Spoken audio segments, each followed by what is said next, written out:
to me to be healed. Oh.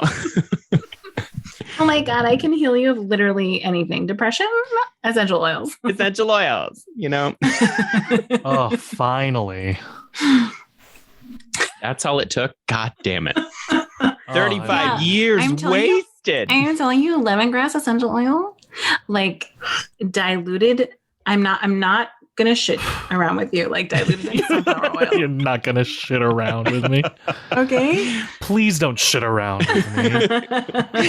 Oh I'm my not God. do it, even if you wanted me to. I'm not. You know what, guys? I'm an empath. And if we team up with my empathy and your essential oils, we can change the world.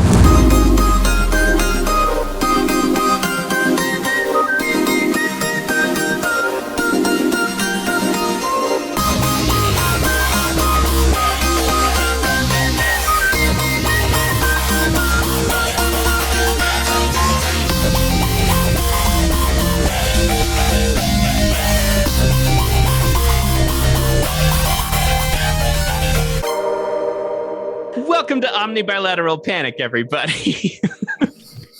The show where a bunch of middle-aged queers talk about stuff. We're middle-aged. No, we're not. Christ. Christ! I didn't sign up for this. I am leaving. What an indictment of if we're middle-aged. Oh no. We used to be. I'm halfway done. We used to be senior citizens, actually. You know what? That's true, yeah. This was When we were the Donner Party. For the Donner Party. But only because you look so delicious. Next up on Donner Party pickup lines. Army Hammer was part of the Donner Party. Oh, Army Hammer loves this Donner Party shit. He loves it. It's the only history facts he knows. Could we skip the wings and go straight to the thighs? Okay. Whoa. I got a million of them. Anyway, I'm Cameron. I'm Tessa.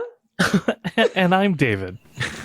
I think we're not actually middle-aged. We're mid-30s, which we're is the new 20. somethings. We're 30-somethings. We're 30-somethings because we can't remember what the something is anymore. No, I don't know how old I am. I don't know. Do you have a we were kind of talking about this last week a little bit, but do you have in your mind when you envision yourself in your life in the world? Do you imagine yourself at a specific age? I'm still very much 28 in my mind. So the mental image of me going through my life even now is 28 years old. What if I'm 50 in mind? If you're older, I think that's fine. Yeah, I think that's fine. I guess maybe that's when I'm I will be successful, settled, and know exactly what the shit is up. It's I'll be 50 and I'll know exactly when I'm 50. That's a lie. No, don't rob me of that. That's a lot. Also, we're middle aged, so that's at the end of your life. Yeah. we're already past middle age. It's all downhill from here. Middle-aged. I have been 47 since I was 4 years old, so I guess I'm still 47. That's the thing. My mom says I was born old. You know what I mean? Yeah. A cool Jamaican lady she worked with came over to the house and was like, "Oh, she's been here before." Oh, they were, they were all like, "Oh, she's an old soul." I love when people say shit like that. Me too. It's the best. She's been here before. Thank you. As compared to, special. You're brand new, aren't you? Oh, you're new here. That's those babies who you see that look scared of everything. Yeah. Yeah. They're doing it for the first time. I wasn't scared. I was been here before. Yeah. This isn't my first rodeo. Rodeo. Just imagine you popped out of the womb sounding like Katie Hepburn. This is my first rodeo. Listen, everybody. Here's what we're gonna do. You're going to give me that goddamn bottle.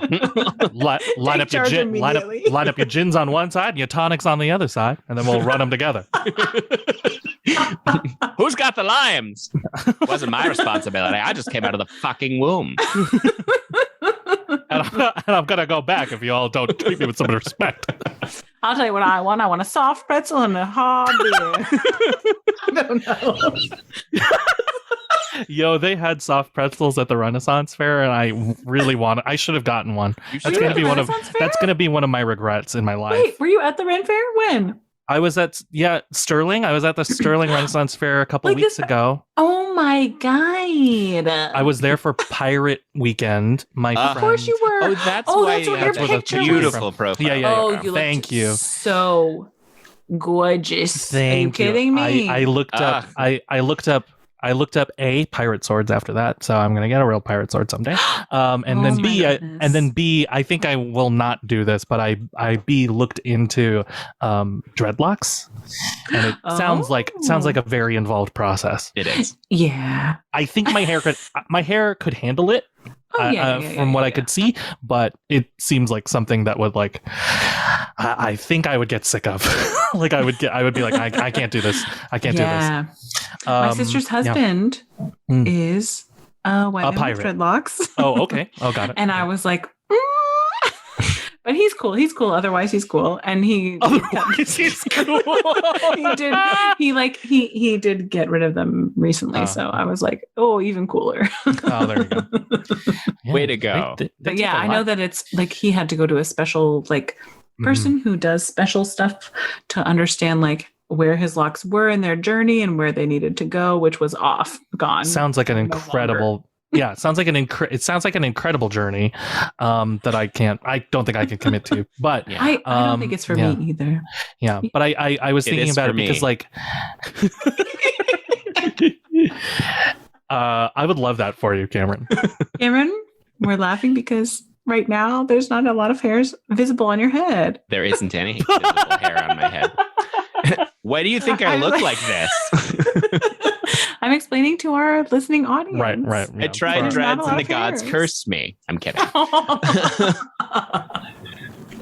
You were Samson. You were oh my gosh. You were struck down for your pride. No. No, the secret is I didn't get handsome until I lost my hair.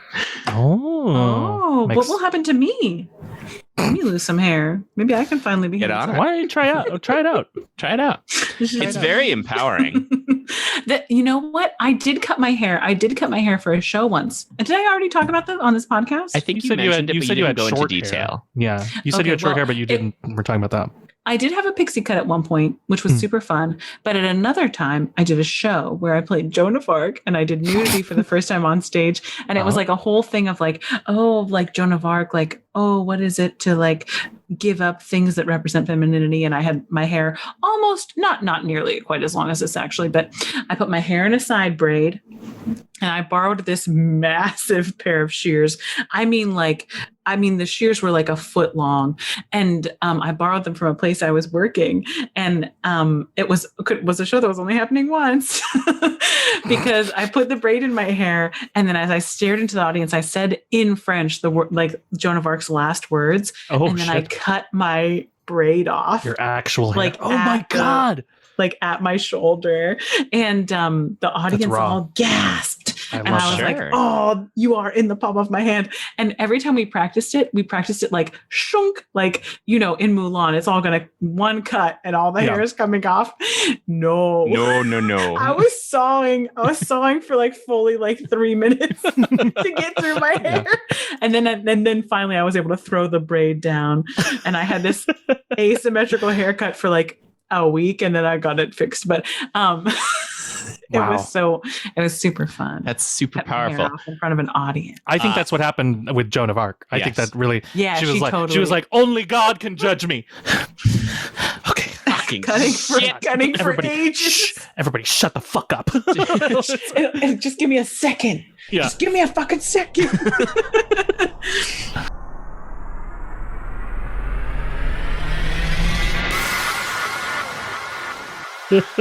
Ian's hate me also if I get up just now to turn on the AC since we have it.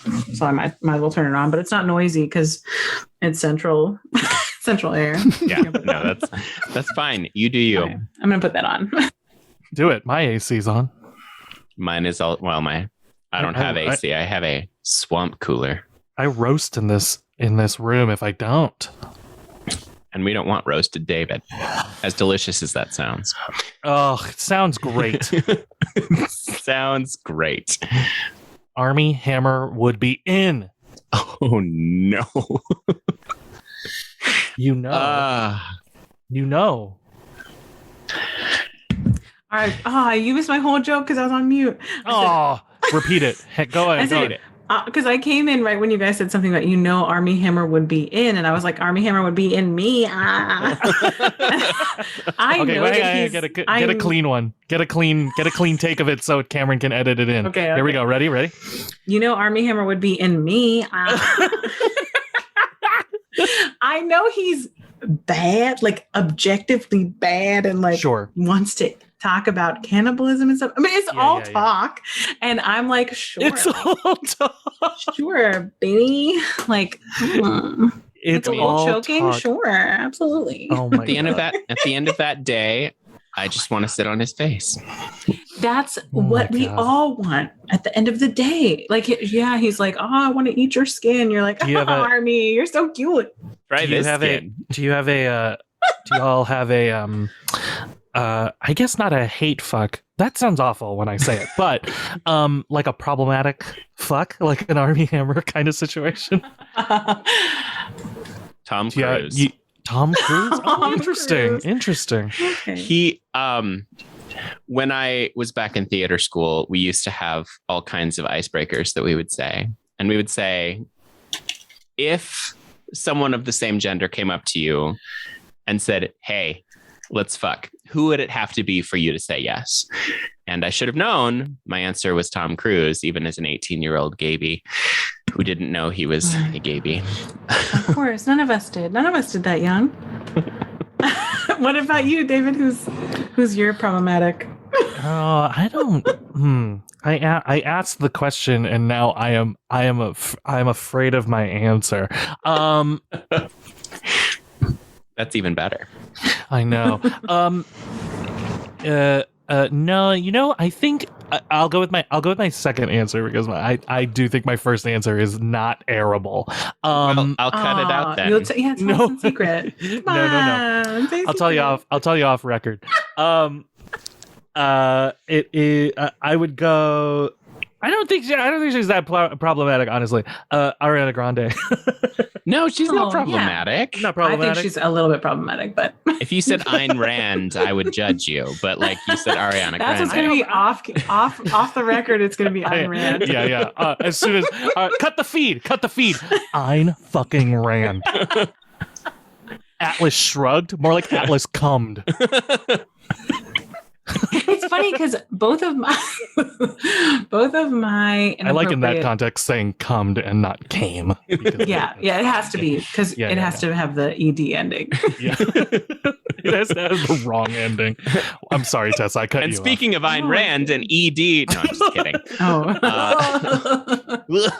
Sorry, Tessa.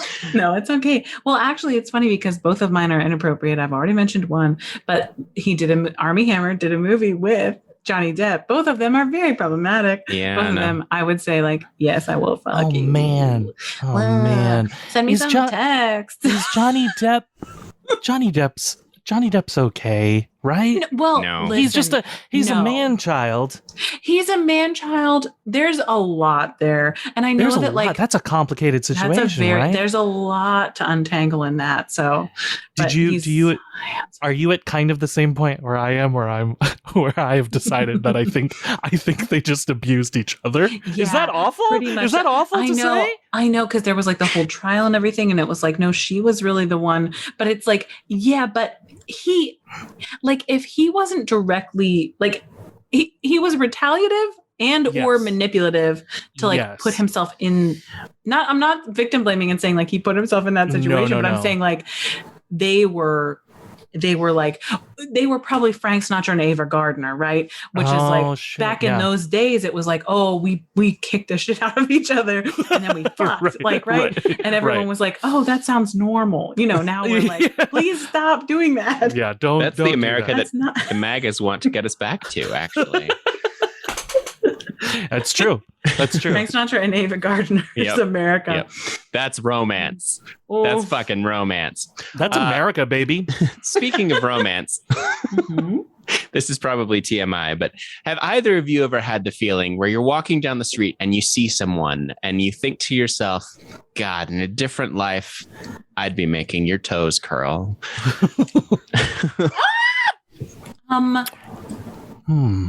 Or a variation of that. Nope, just me. Okay, great. No. Wait. No. Let's live in this space. No. I am thinking something, but I don't think it's David ever. Sorry. At least a couple toes. I've never had that with just random passerby on the street. I don't think I've ever had that level of it. There have been moments where it's crossed my mind with people that I've known for a bit, because I think I do think that's an interesting thing. Like even there's a spectrum of it, but I do think that there is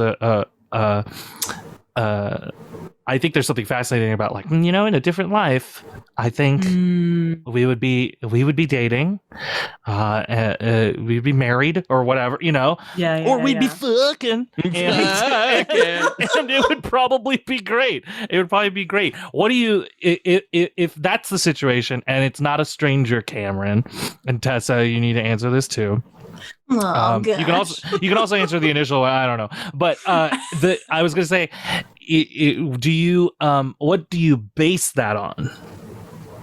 Like, if it's someone you're slightly more familiar with than just a person on the street, what do you base that on? I base that on me being an empath and just knowing stuff. Oh, got it. No, I mean, it is actually I'm an feeling. ENTP or whatever. Oh my God, I'm an ENFJ. Oh my God, ENFP. Oh my God. Oh my I can God, never we're so remember what close. the fuck my acronym is. Oh, that's so INJF of you. I don't know what it is. I don't know what it is, really. But yeah, it's like one of the things I've noticed about myself is that I don't remember if I mentioned this, and I don't know if it made the cut, but I have this ability to see someone and know that they will be in my life forever, even if it's just... Well, wait, what? Even if it's just like in passing. And so far, it hasn't proven wrong. Now it's going to. I don't think you have mentioned that, because I think that would make my brain rattle around inside of it. Because that's wild. We would have made you keep that in. We would have made you cut? Yeah, you cut that? You cut the fact that you have future vision? Yeah, you are there's already too much wizard? talk about me. So No, there's not enough. But yeah, That's fascinating. The first time that I met both of you, I knew that you would be an important part in my life. The first time. I straight up just got chills. I have something almost like this, where a couple of times I knew I had won a raffle before they announced the winner. No, I'm just kidding. I wish I had Which essential oil is that? That is 100% Cypress. That is Cypress. That's 100% Cypress. Clearly that's sage. That's sage. That's the whole I point snorted a bunch of sage. I snorted a bunch of sage, and I thought now I can see the future. I won spirit raffles. Actually, one time I drank some sage tea, not like essential oil tea, but like sage tea, and I just felt a lot of deep emotions. But that's so cool, Cameron. I wish I had that. I'm like, I don't know. I'm suspicious of everyone. Somebody comes in my life, I'm like, I'm suspicious of you. Prove yourself. I'm suspicious. I mean, that's probably healthier. Me being naive and going, no, it's fine. The sixth sense that probably doesn't exist told me it's fine. You have it, so it exists. Yeah. There's a weird. I don't have that sixth sense, and I think I give people more of a leash than they deserve. Like they, I will keep them in my life longer than they need to be. Because I'll keep giving them the benefit of the doubt. Yeah. I'll either give people too long the benefit of the doubt, or I'll be like dismissive of a person straight away. And that's like, oh, that's a shame because they're really a great person. Yes. I think we've talked about that. I won't mention names, but I was suspicious of people at work where I was like, they are too positive. They must want something from me. And then to just realize, they are like genuinely good people. That's annoying. How dare they? How dare I be wrong in that way? Come on. In Cameron, regard, you really thought that about me and David, though? Yes, I did. I did legit get chills when you said that. I really That's did the too. truth. That is the 100% truth. It's not the central air. I feel moved by Just it. the AC. Now watch, you're both going to end up hating me by the end of this, and I will be proven wrong. What? But, no, truly. Absolutely. That's our finale. And then I'll whip out my superpower and psychologically destroy you, and we can break, Oh, no, that's right. We did talk. So, Cameron, we did talk about that you have the superpower to, if you got drunk enough, tell even people that you love, though you could destroy them. Yes. With your word. It's kind of part and parcel, don't you think? Like that, I think so. Doesn't that if you were to list like Cameron's power under like an umbrella thing, those things would be listed in there. Yeah, absolutely. Obviously I'm making a secret list here over on the side. Yeah. Like that graph, like the graph for vampires on Wikipedia, like when they have different powers. Yes. Based on the media that they're in. It sounds like you're chalking me up to be a Mortal Kombat villain. I mean, are you? Hey, the villains are great in Mortal Kombat. They are. Name a better set of villains. Shang Tsung was always my favorite. And it's Shang Tsung. Sorry. Goro. Quan Chi. Oh, I played Goro all the time. Come on. Shang Tsung was my Sindel. favorite. Come on. Sindel's amazing. Actually, the lore in Mortal Kombat is the best part. How have we not? Why didn't we bond over this first? Oh my gosh, why didn't we fuck, marry, kill people from We can. We'll do that and at the end. we will. You've just teased the end of this episode, Tessa. This is a beautiful transition, actually, because something I wanted to talk about today is friendship.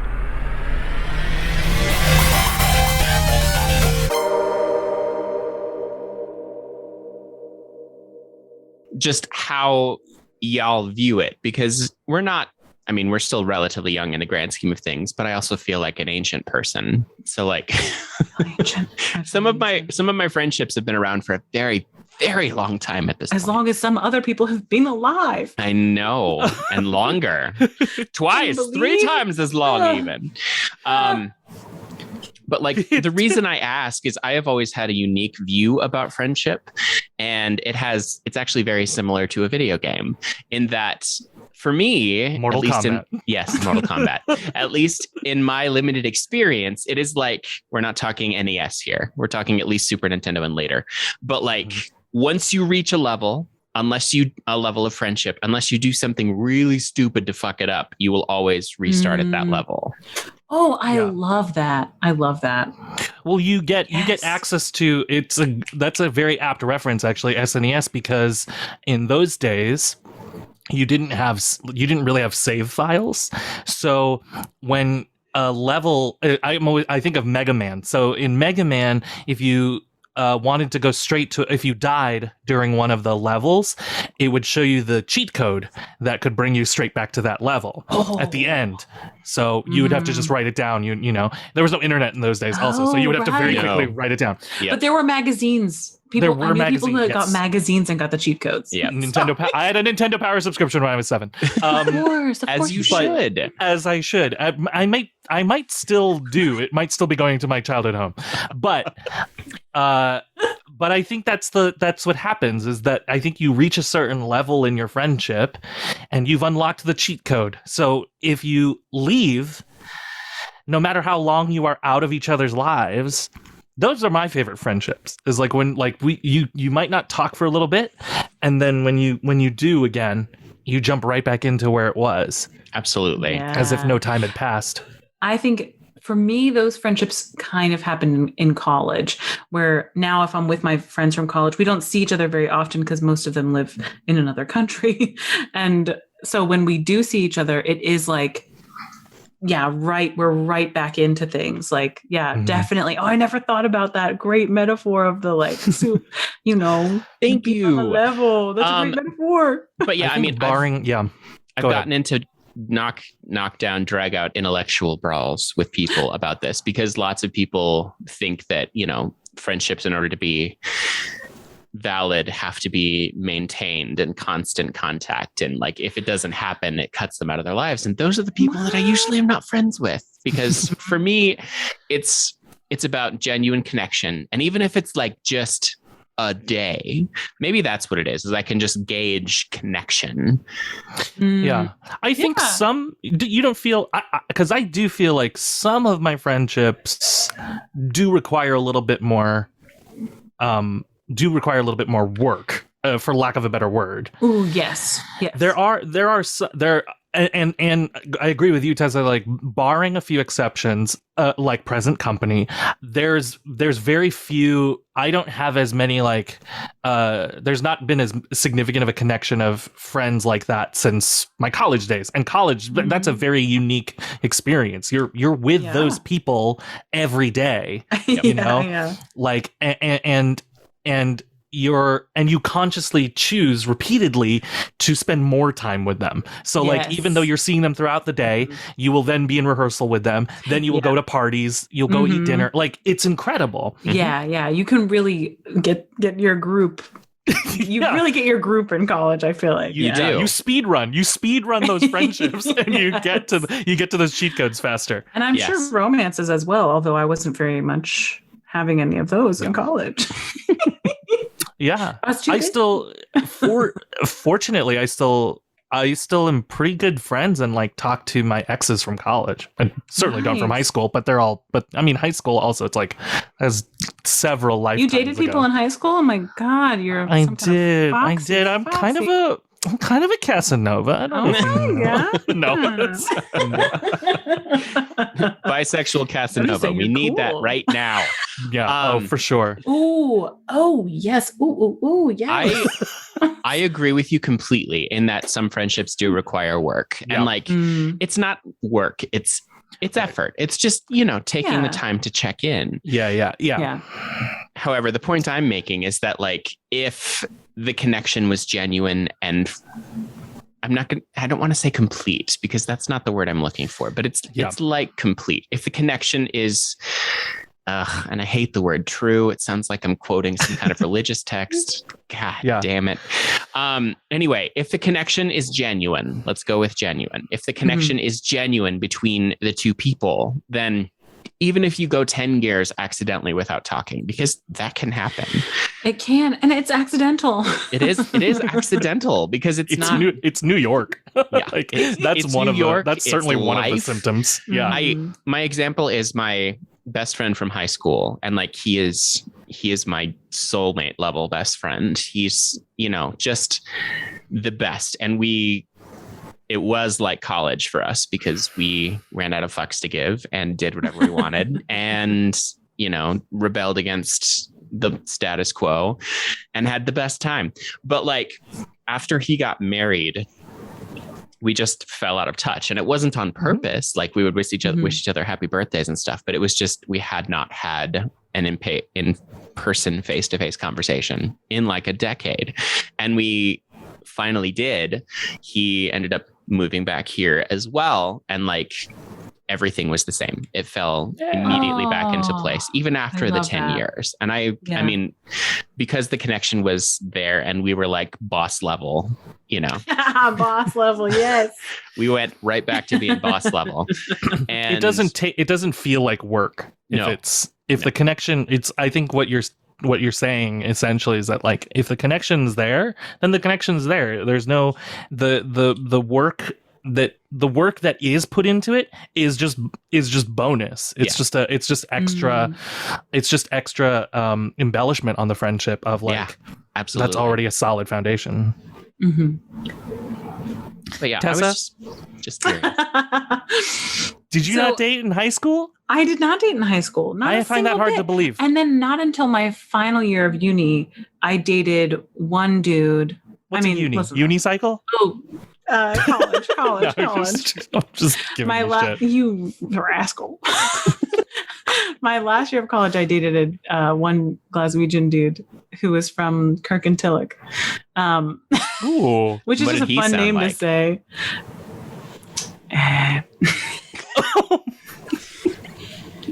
Tessa. Like he didn't sound as jolly as that though. He was like kind of a more like somber gentleman. What a weird time, but only for like truly like 3 months. And then that was it until I went and did the Ren Fair. And then I found a boyfriend who looked a little bit like Johnny Depp, but not as problematic. If we are broaching this subject, let's just talk dating history, because that's always fascinating. Well, you know what? Can I make a fun bridge, maybe? Potentially fun bridge?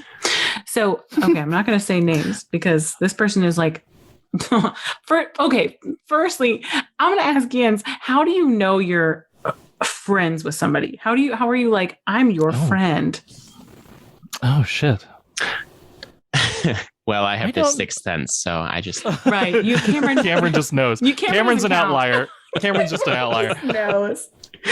I think it depends. It depends on the energy. I have a friend who lives in LA, and she and I just said it to each other like kids one day. Aww. We're like, we're friends, right? Yeah, we're friends. Okay, great. I love that. But then I think there's a lot of them. I think the majority of them, there's no pinpoint moment. It's just you just suddenly are hanging out with them all the time. Right. That's my other friend who lives in Scotland. He and I, we hung out one night, like late after like a improv practice or something like that, and we're like, let's go get drinks, and then we ended up getting drinks, and then like 2 nights later we were like, do you want to go get drinks again? Yeah. And then like and then fast forward 2 years later, we're like, I guess we're friends. We've been getting drinks every fortnight. A lot. Yeah. We saw each other more than our girlfriends. Like what? That's fantastic. That is fantastic. Truth be told, I have been burned before where I feel connection and like mistake it for something. I've never done it for like this level. This has always been true. But like when I moved back, I connected with a group of people and it was because it's honestly because I had been dealing with people who were so genuine. Like everyone that I interacted with, except at my job, were very genuine, and like that was lovely. And so I came back and like had connection with this group of people and thought, this will be great. I need an adult group of friends here. Yeah. It just turned out that they were very different people than what they presented. And it was fine. I mean, I'm not hurt about it. I put them in the acquaintance group because like I have a huge acquaintance group. I barely put them in your acquaintance group. I put them in your burn book group. Tessa's taking them right out. I'm very angry at them. I wish. The community is too small to have a burn book unless I just want to say book it and torch the whole thing. Yeah. It's a burn pamphlet. Which is tempting. Oh, it's a burn Bible, baby. It's not. Oh, it's the opposite. It's the other way around. Yep. Okay. But like, sorry, it's just in closing my statement, there's a very big difference for me between actual friendships, which I'm very blessed to have a lot of, and acquaintances. Thank you. Which is fine. Acquaintances are fine. They're fine. They're fine. But like, I'm not going to do shit with them unless I have to. No, exactly. Okay. I'm like you, Cameron. And let me tell you what happened between our last podcast and this is that somebody who I like was hanging out with more as part of a group, some friends were like, I think you two should fuck. And I was like, yeah, I mean, I'm not attracted to this person very much, but I would like to fuck. And they will do. And, You know that way when you can like almost make yourself have a crush on someone or like convince yourself to be like, yeah, I could be attracted to this one aspect of this person. Yeah, sure. Yeah, this could work. Yeah. We're hanging out with like a friend group that we're both part of, but we are not directly friends with each other. We truly have never like spent any time, just the two of us. Except that on one trip, I was like, okay, we got to make this happen because I'm desperate. And so it was like, oh, but we'll hang out a little bit. And it was just like flirt from me, like flirting, falling out of me. Like I was just nonstop flirting, right? And then this person came over to a group like meal setting. And the very same day, I was like, we got to make it happen. So I sent a message and was like, it was a man. And I said, you looked handsome. And then I said, I'm going to have some leftovers from the brunch you just left. And I'm going to watch a movie. You should come over. Right. Okay. So if you are a man who is single and a woman who has been dropping flirting out of her entire self at you one or more times, is then like, you just were here, come back, you're handsome. What would you think? You would think, tell me if I'm wrong, you would think maybe, is this lady coming on to me? Is this like an invitation? Because you'd think so, wouldn't you? You would hope so. I thought so. I was like, I'm being too obvious. I'm really undignified how obvious I'm being. They came over another night because they couldn't come that same night. They came over another night for a dinner that I cooked and fed them on the romantic rooftop. Oh, shit. And did even some like wily fucking feminine shit where halfway through the dinner, they were like, oh, I have this photo. And I was like, oh, let me move closer to you. Hold up. I can't wait. And I listened to them talk about their stupid fucking self. And then we went back downstairs so that we could pee and then had a second cocktail. And then they were like, okay, I'm going to pee and go. And I was like, what? What yet? And I'm like, you don't have to go. You can we can stay. You can stay and fuck. Stuff. Like I was just like, all I suggested was kissing. I just suggested kissing because I was like, maybe they don't want to fuck. And then they were like, whoa. And then I felt like I was being laughed at. And then they were like, no, like this isn't like that. And I was like, I'm sorry. You could have said that at any point when I was flirting my face off. We weren't friends. We weren't friends. Yeah. And they were like, I can't like with friends. And I was like, who graduated you to be my friend from being my acquaintance? Oh, shit. Yeah. Oh, I was very mad. I put all my feelings in a rock and I threw it in some moving water so that I would feel better. I haven't had enough essential oils to truly get over it. Otherwise, I wouldn't have brought it up now. But like, you two are human men who are cis men who cis-ish, right? Cis-ish. That's the shirt. I am so in cis-ish.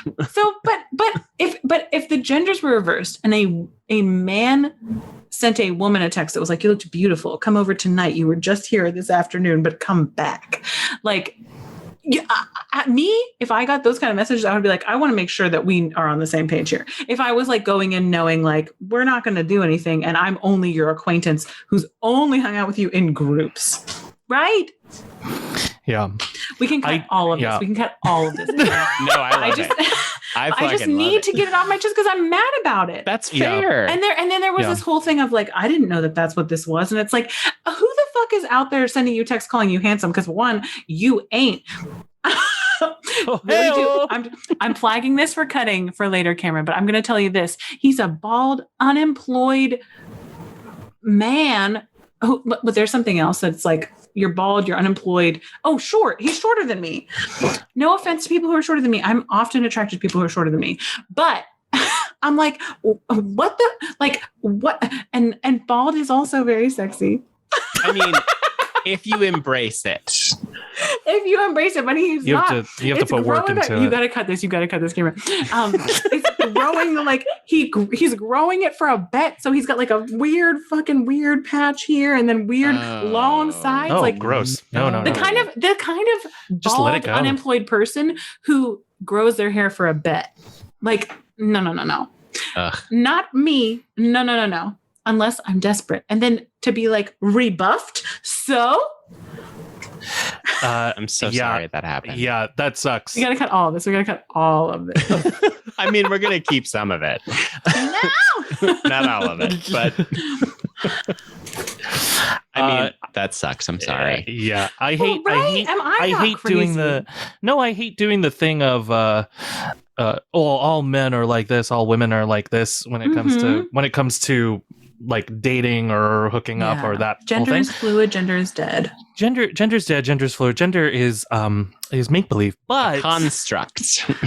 but yes, there does unfortunately, maybe it's not linked to gender, but it does tend to fall along those lines sometimes, because as a cis man, I have had friends in a similar boat who will miss every sign and signal from a woman. Mm-hmm.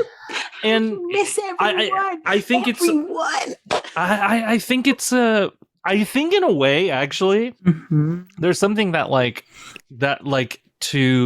to Cameron's empath abilities of like, there's like an instant thing in a straight man's mind, in a straight cis man's mind, where it's like, this woman is this one's fuckable, this woman's unfuckable.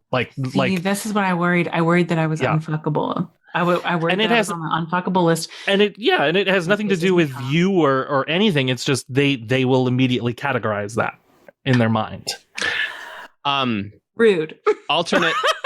Alternate take, and this is ready for it. I love having takes from men because so far I have mostly women's takes. This is. Before Cameron says this, do the other women have stories like this though? Don't they? No. Where it's like they thought they were giving off these signals, and then the man was totally like, no. Maybe there was one woman who was like, your general argument of like a woman inviting a man over, like for dinner, like, because she read the text, but my like argument boiled down to like, how could you think this was just friends? And she was like, but I have guy friends who I have over for dinner all the time. And I was like, yeah, but you're not like being there like, hey, handsome. Right. It's so good to see you today. But it's hard to say it that way in a text, I guess. Sorry, Cameron, you have another take. No, you're fine. This is... Cameron has the better take. No, I don't. Thank you. Better take incoming. Better take. 3, 2, 1, and go. This is definitely going to be cut because this reveals way too much about me, but I will say it anyway. We gotta cut this whole part. We're gonna cut this whole thing. We're gonna start over. No, after you say this, we're gonna start over. I mean, this is actually everything that I was hoping, because it's personal and it's genuine and it's fascinating, because this is what life's about. Tell this tale. It's embarrassing to me. So undignified. Unhide that whiskey. This was much earlier in my life. I just by nature am a flirty person. I flirted with everyone before I ever came out, and I also had deep self-esteem issues. So like, I flirted with everyone, but like I couldn't imagine that someone would be flirting back with me. And so I would miss, like, this was late teens, but like I would miss everything because I was like, no, she can't. No, that's not, she's just returning the flirting because I started. It's not a genuine thing. And like, and so like, even if they said something to me like, hey, I'm flirting with you, I'd be like, in my mind, I would be like, oh, that's not what this is. But it would be like from me saying, no, don't do that. Don't mess yourself with this mess. Obviously, I've gotten over it. Yeah. Obviously, I've gotten over it. But like, truth be told, when I met my wife, I was at a point where I had accepted being completely alone for the rest of my life. You were like 21. I know, and that was how deep and sad I was. Is I was like, Cameron. I can better serve the We're a world baby. as an individual. And then like I met her, and immediately everything changed for me. Oh, Is she here? Get She's Amanda. not. is she here? Get her in She's here. not here. She's hiding behind a curtain. She would hate that. She is far too busy. But like the point is as sad. I mean, I don't like She to got better shit to do. I don't like to categorize people as sad boys, but it is possible that he was coming from a similar place. And he talks about how he's so flirty all the time. And I was like, I've never seen it. I think I think not to diagnose you over Zoom, Cameron, Please, but please, especially please. I need diagnose someone me. to. especially I a left my past therapist. you. I I'm need not. someone to. I am not a licensed professional. No. Oh, Cameron. don't You're cut out diagnosing the fact that I'm. Cameron.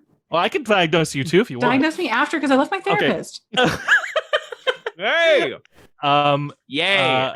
I am not a licensed professional, so do not take this. No, but also it's a past you. Like this is not relevant. But that is a very is reflected by low self-esteem. Mm-hmm. Is that is a coping deflection mechanism of just flirt with everybody, because then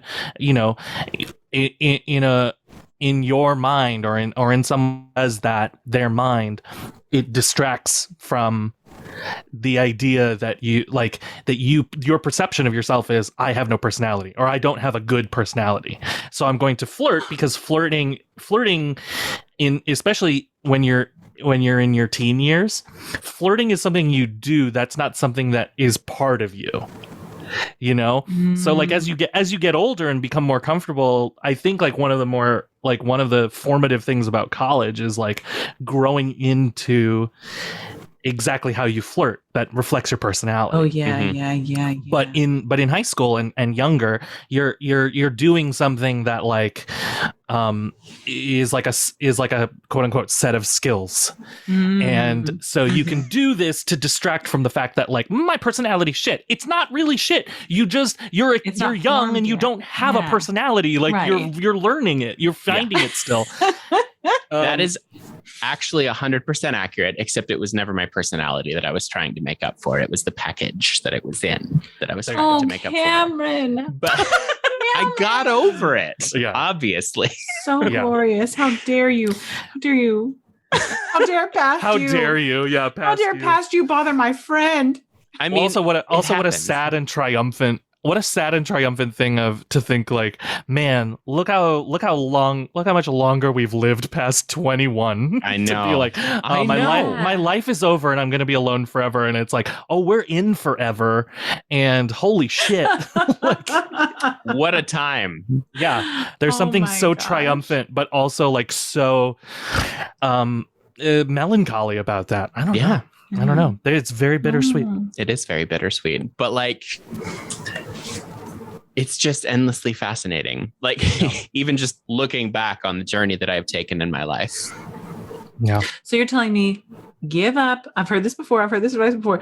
Give up. Assume you're going to be alone forever, and the right person will come then. Maybe heard that's this the before. old I've heard that's the this old before. thing. That's the old thing, right? It works for me. It comes to you when you're not looking for it. But how do I be like, oh, I'm not looking. Right. Right. Peeking. Yeah. I will set you up. With It's- who? Oh, that's right. Someone. Yeah. I'll figure it Don't out. worry, Cameron's got that power. He'll All figure right, it out. do. Cameron. All right, Cameron. He just has I to. do. There's just some Actually- knobs that have to be adjusted, and it's like I have to make this connection for Tessa, not for me. No, my I mean, friend and I. Oh, go ahead. Sorry, I was going to say it's the same feeling that I get when I know that that someone is going to be important in my life forever. It's like, oh, those two would be good together, and it's just usually a passing thought. You have a good. I do have a good track record. So who Yeah. knows? Maybe my You have a good shinning is track record. accurate. Hey, there you go. My friend and I were gonna do each other's dating profiles, like, Ooh, because she picks very poorly for herself, and I pick anyone for myself. And so we were it's like maybe we should headshots. You shouldn't pick your own headshot. No, you shouldn't pick your No, own. you should not pick your own headshot. I Yeah. picked my own. But Yeah. Anyway, that That's was cool. just something. The thing to me that I was like a little bit like, I'm sorry, what? Is the like, oh well, we're friends, and I don't with friends. And I was like, who said we were friends? We just happen to be hanging out with people who are our mutual friends. Yeah. I never. You're at least 1 degree removed. Yeah, but I think that's I would not why say he's my friend. He's just somebody who I know. But that's immediately why he put you in that category, or like could be a reason, because he was like, nah, not because you're unfuckable. You're unfuckable because of this connection where it's like, because of the situation, because of I didn't meet this person just at a bar or like at a random thing. It's like, oh, it's a friend of a friend. Well, yeah, and that came. And I was like dating somebody he really admired when he first met me. I think. Oh no, Johnny Depp. We were Johnny Depp. I was dating Johnny Depp when Armie Hammer met me, and so Armie Hammer was like, I can't. Armie Hammer was like, let me get a bite of that, and you were like, no thanks. And I was like, oh, Armie. Oh, Armie. Here's my number. Send me some text. No. I demand that episode at some point.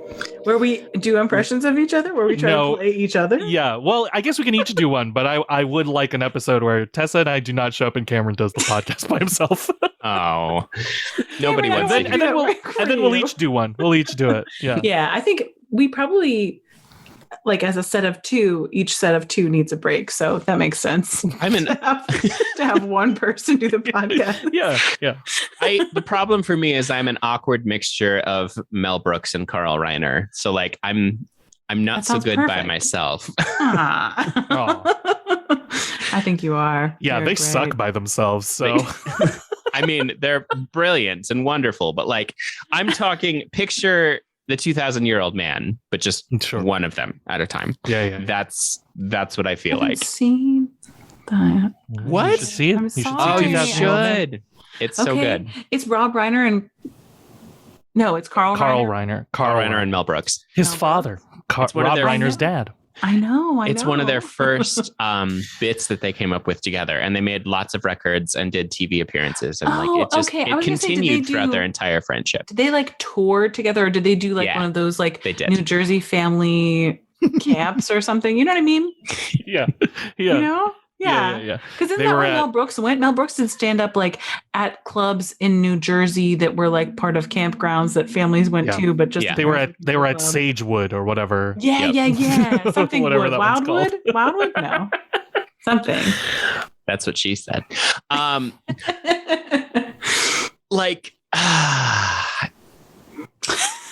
I don't even remember what I was saying. It just left. It left mid-thought. Well, it's basically that I need mini to... stroke. Welcome to your 30s. If you can, the thing that I recommend to everybody, it's very obscure, but because Carl Reiner reminded me, there is a special. There was a live special of the Carol Burnett Show. Oh my God, it's called Carol, Carl, Whoopi, and Robin. Shut the fuck up. And I had it on VHS, and my cousins and I watched it like till we wore out that VHS. It's very obscure. I think you'd have to Carol Burnett? Whoopi Carol Goldberg? Burnett, Carl Reiner, Whoopi Goldberg, Robin Williams. Holy fucking shit. It's amazing. Exists somewhere? Somewhere in the ether? Mm-hmm. That exists? It's amazing. And one of the sketches is The Mourner with Carol and Robin, and it's the Christopher Durang. It's the Christopher Durang. I've seen that. Isn't that Durang? Yeah. Oh my God. I found it. You have to like order it from like this weird archive. They never. I don't think they even put it on. I don't even know if they. I don't even know if they put it on DVD. Of course. I don't even know. Luckily enough, I have a VHS player. Oh my God. That should 100% be a DVD I would pay so much money for. We got my dad one year. Because my dad says that hands down the best comedy show of all time is the Carol Burnett show. Like for him, that's it. And so we Damn got good one. him It is a the damn good one. DVD of like all the best of, like the best of the whole series. Yes. And oh my gosh, it's just like we could watch that for days and days and days. It's so funny. The Carol Burnett show is so good. It's the best. She's so good. They're all great on that show. It's remarkable. Just remarkable. They and Whoopi Goldberg and Robin Williams and Carl Reiner all did it. Oh, one of my favorites. It won a primetime Emmy. Of course, yeah, it did. it's fucking good. They have an opening number. They have an opening song. Whoopi and Robin have a sketch that's like at a bus stop. I can't remember any of Carl's sketches, but like they're also Carl and Robin have a sketch together. Like they all just like pair off at different combinations and whatnot. It's so good. Dudes. TCM, excuse me, TCM played it like June 25th, 2021. What? Yeah. Okay, is it still available on their streaming service? Because sometimes you can back access. Oh my gosh, if it is, Backcess. Backcess. Oh my god, if it's there. I'm trying to find out. Because that, to me, that's like the dream. That's the pinnacle. Like one of my favorite things to watch on YouTube when I'm feeling sad is Carol Burnett's Kennedy Center Honors ceremony. Yeah, that one's a good one. Oh my gosh. Because that's a good one. All of her friends and colleagues come out in her costumes. Yeah. And then like Bernadette comes out and sings the theme song and we all just go, "Bleh." Oh my gosh. It is an ultimate happy. Yeah, no, I must see this somehow. Check Reddit. Somebody check Reddit. I'm looking at the Turner Classic Movies page. This is Watch live again. What? Watch live? Oh, no, watch live TCM. Watch movies. Watch live and then screen cap it. Yeah. I may That's or what may I gotta not. do. I may or may not have just done that with the James Lapine Stephen Sondheim town hall that happened yesterday in honor of James Lapine's release of his book. So hell yeah. Oh, cool. Which I'm getting a signed copy because I'm amazing.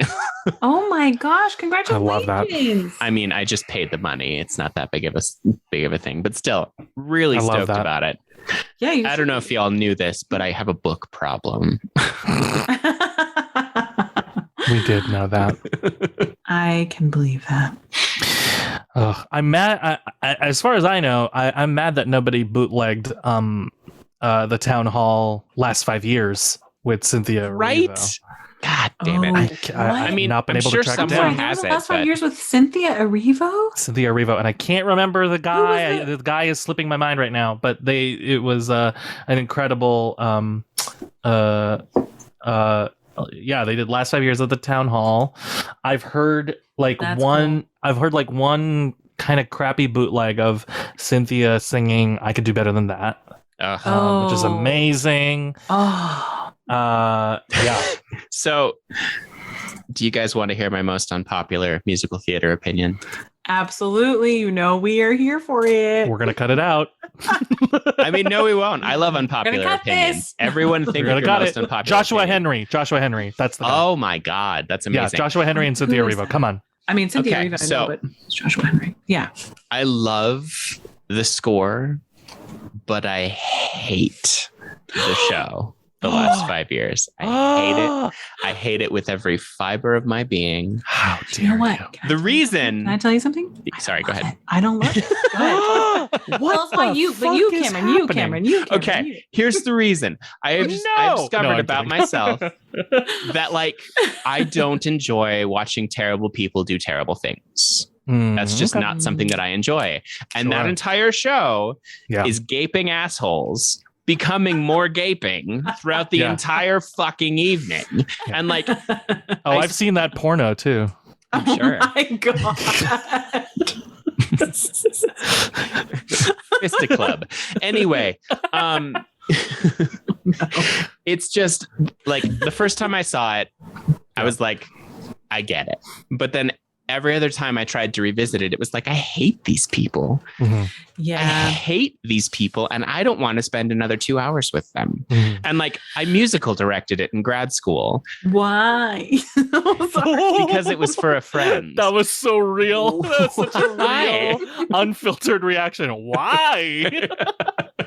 It was for a dear friend who was producing it and they needed musical director. And I was like, yeah, I'll do it. I had a conflict with the show, so I wasn't actually there conducting. I just oversaw the music and the orchestration, which was great. Yeah.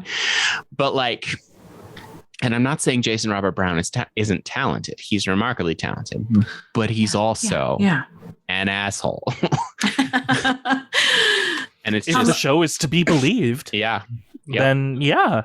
Wait, so I mean, he's like, he said it's autobiographical? Yeah, it is He had 100% autobiographical. His ex-wife had to they had to change the name. It wasn't Kathy before, it was her name. And she was like, no. Oh. They also had to change Shiksa Yeah, Shiksa Goddess used to be a different song. It was about being an Irish Catholic girl, Oh, shit. which is what his wife was. Okay. Yeah, what I'll say is I saw the show in person and I was like, I've listened to the music and I think of the original cast. And I think what just happened is like, I was like, these actors, wow, can they sing? Mhm. Wow, these songs, hard to sing. Good job singing them. And then when I saw the show in person, I was like, maybe it just was a local production. So it wasn't directed very well or performed very well. That's all. And then I saw the film and I was like, maybe they put Hollywood stars where they shouldn't be. I don't know. And now more and more, I'm Don't like, diss Anna I Kendrick. think, no, I'm not. I think it's just not a great show that I kept being like, wow, singing, wow, wow, wow. It is so hard to pull Sorry, off. David. You look I so love bad. Last 5 years. I love Last 5 years. I fell in love with that show in high school, and I will never let it go. I think there is though an honest, like if you, there is like an honest thing of, I think you outgrow the musical because Yes. there is a unfortunately a relatability in that show that like I connected to, and eventually you grow out of that because you realize that you need to be a more empathetic person. They are terrible people, and they are terrible people, to Cameron's point, and then to your point, Tessa, Norbert Leo Butz and Sherry Renee Scott are so good, that they make them they get those characters in a way that like I think a lot of productions miss the point, and I think the movie misses the point because I don't think Jeremy Jordan took it far enough, because I think Jamie needs to be worse than Jeremy Jordan's Jamie was. Yeah. And I think barring a few lines, I don't think Anna Kendrick quite got Kathy either. I think they're well, because they both seem really like super smart, super like I'm going to say this, but I mean like people with like neuroses, and you can't be a person with neuroses who plays these parts of these people who got married young and like it was a mistake and a wrong choice. Like, you know, but like it's a little bit of, I think there's a little bit of, not that they're bad actors. I think they're both very good, but in the movie, I think it's kind of what you're saying, like kind of reminds me of, you can't, you have to play the person. You can't play your judgment of the person. Yes. And I feel like they are, I feel like what you're saying, similar to what you're saying, it's like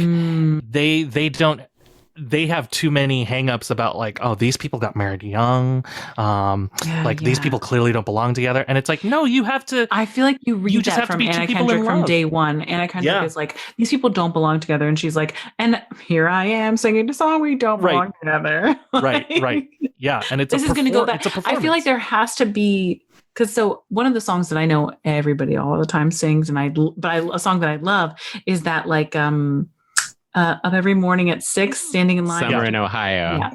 Summer in Ohio. Yes. Thank you. Climbing uphill. Oh, climbing uphill. I'm climbing yes. uphill, Daddy. Both of them. Yes. Come on. So I'm sorry. Hate the there show. has to I'm be. just kidding. I'm I climbing love the uphill. For climbing uphill, there has to be this. There has to be. Not, maybe I'm talking to my ass. No. But I feel like there has to be a sense of hope in her that like this will sort itself out. Like she's Yes. talking about having kids with this man. And so, but she has second thoughts. She has like nervousness about it, but she's still like committed to it. Whereas I feel like I have seen it performed that it was like this is my struggle and like it's separate from my romantic life. And like you can lean into the music so hard and love singing those hard parts so much that you forget that like, oh, we're telling a story here, you know, maybe. I don't know. No, you're absolutely right. There is, if Kathy is too bitter and jaded for climbing uphill, then it doesn't work. It needs to be like still an optimistic thing. And like you said, like it's not the second guessing and all of that does not come from her being bitter about the whole thing. It comes from it comes from like self-esteem or something like that. Something internal. Yeah. I think the reason, I mean, Sherry Renee Scott just has inherent optimism in everything she does, which is why even though she was charming, she was not a very good Ursula. Oh my God, she played Ursula? She did the Little Mermaid live action. I mean, and I love it. She's great. She is one of my favorite the Little Mermaid live action movie is out? You've seen no, it? the musical. The Broadway musical. Okay. Titus Burgess played Sebastian. Sierra Bodges was Ariel. And our dear Norman Lewis was Triton. Oh, that's right. Norman Lewis was Triton. God. I mean, it was an amazing. How did I not see that? Where did I find that? That sounds so good. Like you can still find stuff on Playbill of Sherry Renee Scott getting into makeup, and she is just so funny. She is. Yeah, she's great. But yeah, like even when I think about, because wasn't she an Aida? Wasn't she the like right? So she's playing this like Pharaoh's daughter who could be really jaded about everything, but she's not, right? Because how then could she be like, I'm going to come and tell you this story. I'll be the one who tells you this story. No, she needs to have not the jadedness about her because she's telling the story. Like it matters to her. I think some people put it as a negative, but I think it's a positive that should be celebrated of like Sherry Renee Scott doesn't, or maybe it's an active choice, but like she avoids this edge, like to a character that like, you know, and it's what makes her Kathy brilliant. It's what I love about her Kathy. It's this what makes Ursula has to have like an edge. Right. But the idea that everyone has to have an edge, like I feel like that's what we're seeing all the time now, right? Like we're seeing, even we're looking at like DC, you know, movies like where like, it's not hard. Edge. Like, no, it's not hard. I think people celebrate it as a more realistic thing or whatever, but I find it depressing. I find it to there be are like people in the world who don't have an edge. Yeah. And I think that's that's a challenge. And I think that's a better challenge of like, how do you play this character that's like positive and doesn't have that edge? And how do you still, you've already judged the character and you think it's less realistic. So how do you challenge yourself to play that character? My favorite Sherry Renee Scott role ever was Everyday Rapture, which was that her own project she did? It was. Okay. It's did we listen to that? Cameron, we listened to that when we were on the road trip, when we were driving to, how did we do that? Were you in the car with us? I was. Were you in a sidecar? We parked before we entered the parks and then right. carpooled through Yellowstone and through, oh my goodness. Yes. Through both Grand Teton and Yellowstone, and then we went back to my car and went David, get to this. Idaho. David, you'll never believe it. David, you'll never believe it. David, get this. You'll never believe it. Motor cars? They'll never catch on. We parked Cameron's car outside of Yellowstone, outside of the Tetons. Outside of Grand Teton. Outside of Grand Teton National Park. And then we drove through Grand Teton National Park. Grand Teton. Which didn't you tell us? Were you giving us some I'm not Wyoming fucking humor? with you. You told us it means big boobies. Right? Yes, it does. Teton in French was in the late 18th Getting century. further and further away from a French accent. Grand Teton. I don't know what you're talking about.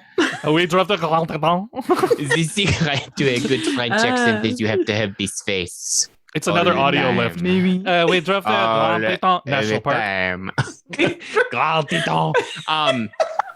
But no, when it was founded, when they were first discovered, that was slang for Europeans. breasts. Yes. By the French. By the French. The French essentially looked at them and went, You know boobies. what? Yeah. I didn't even know how much the French were up in the West They until I drove through it, and I was like, everything out here is French. There's a town in Pennsylvania whose name is French. It's Eau Claire, like clear water, right? Except that people of Western Pennsylvania call it Eau Claire. It's very bad. But yeah, then we went out west and it was like, oh my gosh, every town we were in was a French name town. But It's all part of the Louisiana Purchase. Yep. yeah, I know. And I hadn't even put that together in my mind. But then we were in so many places like Boise, aka Boise. Was and do you remember the town that we drove through before we went over Togety Pass? No, because I was very scared about hitting a moose at that time. At that That's fair, particular time, and that is a death I was sentence. nervous about moose. The town's name is Dubois, yes. but Were the moose locals- hidden? Yeah, Do they they're say always hidden. Du Bois? They always say Du Bois. In fact, See, we say Du Bois. There's a Du Bois in Pennsylvania too. Oh, And them it's- Du Bois. Them Du Du Bois Bois. got themselves in trouble again. in fact, they have bumper stickers that have it spelled out phonetically DOBOYS. No. Which is why I want to start a business called What the Fuck Were You Thinking? Oh, And it's a consulting firm where I just look Yep. at people's stuff before they publish it and go, no, absolutely not. And here's I why. like that. I love that. You have 5 seconds to answer. Oh, Okay. These are the big 5 questions. oh God. You get Oh, like shit. a 1 to 5 word answer. Don't overthink it. God or no God? No God. No, God. I'm still on the God train. That's cool. That's cool. Isn't that weird? The Catholics are off the country. I know. I'm not shocked at all. Every Catholic that I have ever known I feel is like a energy tried of and the true universe, right? atheist. Energy of the Yeah. universe, right? Yeah. What I can't get past is the sacredness of the human spirit. So like, I don't know what's out No, there. I get it. Yeah. Yeah. I don't think No, there's that's I don't think there's a big man out there planning stuff, but Right. I But thought that you doesn't mean made- not to- there's like an interconnectedness to like us, nature, Yeah. everything. Not to talk you out of it though, Cameron, but like everything's awful. But like also fuck you. No. No, but I was gonna say like there is also an inherent sacredness in the idea that like we made that ourselves. Yeah. Like No, I love that too. Like we chose to make that sacred. Like this whole journey we ourselves have sanctified. Yes. No, I love that too. Yes. And like my deep down, Ooh. most tried and true spiritual beliefs, even when I was a Christian, are inherently tied to that. yeah. So like, Like with go ahead. sorry, go ahead. No, you- No, do it. No, I was just going to say like that's this what whole they like mean. idea.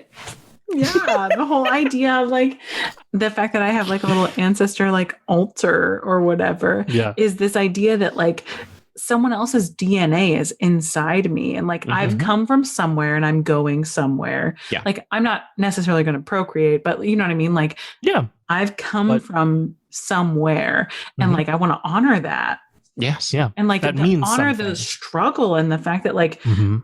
the chances of being alive now Yeah. versus the chances of like even winning the lottery. Like, you know what I mean? I know.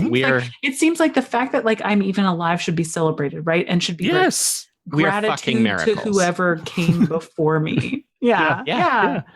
Well, Yeah, because it's not easy. It's never been easy. Well, It's the like chances as easy now as it's ever fucking been. And I it's still know. not easy. and stress is stress no matter what. It has the same effects. But like the chances of the sperm cell that made you coming together with the egg are astronomical. They're Astronomical. they're Right? Bring us astronomical. back to the stars. Yeah. Yeah. Yeah, exactly. Exactly. Right? Because the whole thing of life and like everything, I think we were talking about that previously too. It's like the infinitesimally small likelihood of like life got created out of this like series of accidents. Mm-hmm. Yeah. You know? Yeah. Well, and like I just also the chances of the three of us meeting, you know, Yeah. like that is what gives life meaning to Sorry, me. Yes. we are like clearly bisexuals. I'm sorry. Just like this is like an exact like the bisexuals of the earth are the ones who are like, how did we three come together in like one place? Like We are 100%. like we Cliche. recognize like where we've come from and where we're going. Like we're the druids. We are the druids. If we had been druids are all bi. yeah, if we'd been if this was BC, we would be druids. We would be What do like we up do? at Stonehenge, like, please stand this stone on end. Come Yeah. on. Oh, even before I think Traits. it's even before Stonehenge. It's like what are we all doing? What is What's the this point life? of being Let's build a rock circle and see what It's going to help us mark time yeah. You need to know when the solstice comes. because it's our most sacred day. Heaven forbid we fucking count. Yeah. No counting. No. Side note, my favorite professor that I ever had, she's no longer with us, unfortunately, but she wrote her doctoral thesis was about the performative nature of architecture and how it's a theatrical experience. I And it's love just, that. I love that. I'll send it to you. It's a dense Yeah, read, that's but it's good. like That's one good. of my favorite things that has ever been created. I love that. It's focused on Mesoamerican culture, but like it applies to I everybody. love that. Great architecture. I actually did a small essay in college about like architecture and performance and the performance of architecture inside Walmart. Anyway, I love that. That's cool. amazing. No, that's cool. I like that. It felt dumb at the time, but like basically when you get in there, if you don't turn left immediately, like you're going to something specific. You know what I mean? Anyway. Oh, interesting. I love shit like that. And it's all planned. It is all planned. My God. It's planned and like when you think about cathedrals and holy spaces. Oh yeah. That you enter through something small and dark, and then you come into a big, open, bright, light, high space. Yeah. And Walmart does the same thing, where you come in through like the area where you get your cart, Yeah, the weird vestibule. The vestibule, and then you come into something wide and bright and high. Which is, I mean, it's also what theaters did. Theaters were emulating. Yes, exactly. Oh, you Oh, get it, which is why shit. I love talking to you. Oh my God. I will send it to you. Send it to me. Question number 2. What happens when you die? Shit. Oh man, we just had this. I'll just say we just had this conversation on the way up to the Renaissance Festival.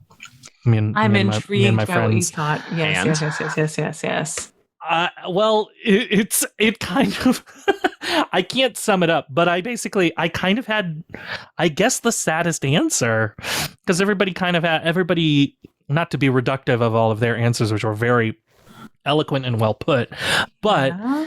There was like a thought out, like, more, afterlife, or like one of my friends particularly sort of believed in a form of reincarnation of like, oh wow, we come back, we keep coming back until we have this understanding, and you also do it with multiple people, which I find very intriguing too. Like I'm intrigued by that. Yeah, like you guys have been in my past lives as well. Yes. Maybe as different, maybe in different role or as different people, but yeah. fulfilling kind of the same roles that you've been in this life for me, you know. Wow, yeah. And you do that, you know, various times. Bunch of queers for centuries. bunch of bunch of time traveling Of queers. Of course, when we were in that you know, we were all in the sex body. Yeah. When we were those druids before we made Stonehenge, we had an orgy. Why are we this? Why do is you this remember ancient Rome? That was a fucking time. You know, I'll tell you what. The Druids, they knew orgies, but before that, it was either the Romans or bust. It was the Romans or no orgies. If it's not a Roman orgy, I don't want it. The Spartans knew they were there. Oh, the Spartans. Oh, the Spartans. But you had to be, but you had to be like ready to fight at any time, and I wasn't. It's true. I don't like that energy. They were. Because I don't the like that thing was, energy in my. It was the same. The thing is, they were like, "Hey, you're a woman. You're still gonna fight," and that was good, but it was also not so good. Hey, I'm all for feminism, but also I'm love tired. feminism. I'm tired. But also, I need to rest my legs tired. sometimes. I don't want to have to be fighting all the time. Robert was like, I always said, my 190th marriage. Robert. Remember Robert? Of course. How could we? Remember? How could we forget? How could we forget Robert? I always said, what a gem. I always said, such a Spartan. Such a Spartan. And what I mean by that is he used to kick the shit out of me. Oh shit. Jesus Christ. You know, we didn't have shelters then. And we do now. No. Christ. We do now. Christ. Thanks to Medusa. Thank you, Medusa. Thank you, Medusa. Thank you, Medusa. Miss her all the time. Every day I'm saying, I pour a little water in a cup for Medusa. Oh, she would like that. Thank you, Medusa. She was always dehydrated. She was always cared about how much water she was taking in. And she could drink through her hair. It didn't make any sense. It didn't make all hair. Her throat the big and snakes her on hairs? the head, the little snakes on the vagine. She could drink through all of them, and she was I said it doesn't matter if you're mostly cold-blooded. You gotta drink. You gotta stay have hydrated. Hydration. Yeah. And then she turned me to stone. And then next life. It was really nice of y'all to pack me around, though. Oh, you know it. Yeah. We're not going anywhere. There's that. Back on track. I love that. You didn't actually say your answer. You just talked about hers, and then it started us riffing. I know. But I mean, that's an example of like everybody had like kind of this like I do think like I'm not putting down my own thing, but like that is kind of a hopeful answer, and I think it's a positive. I think it's a good one. I think it's a celebratory one. Mine was that you were saying earlier, Tessa, and I was like, I had a moment where I was like, have we talked about this before? Well, I was just talking about this. And then I remembered that like we had this huge conversation about it on the way to the Renaissance Fair. So funny. Talking about the universe and like the power, like the energy of the universe. It's kind of been scientifically observed.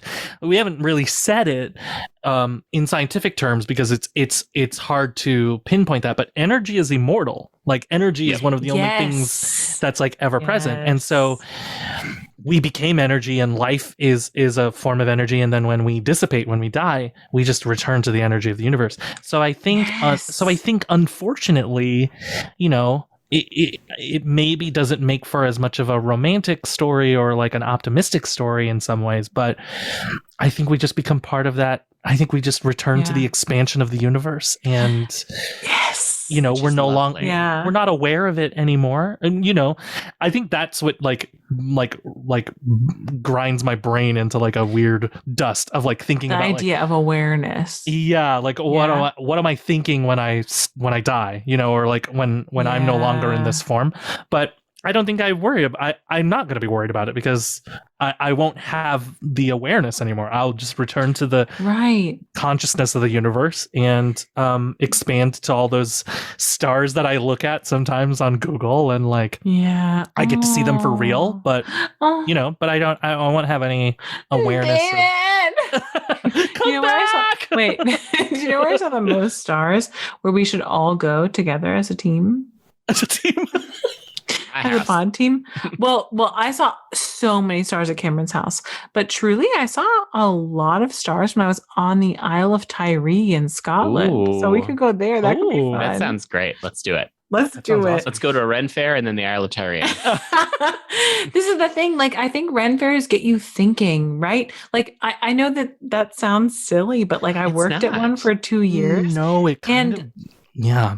Yeah, I all the time was thinking about like, okay, this is like the people of the Renaissance's idea of ...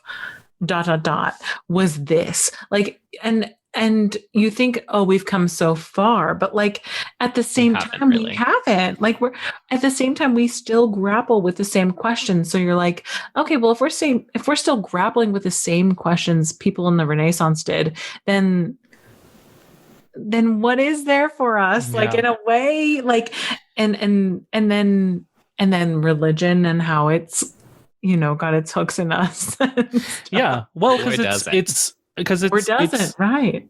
because it's all storytelling, right? So it's storytelling. Yeah. Who can tell the and- most compelling story? right. And that's also what, like, this kind of quote came up during this conversation too, is like, science does that.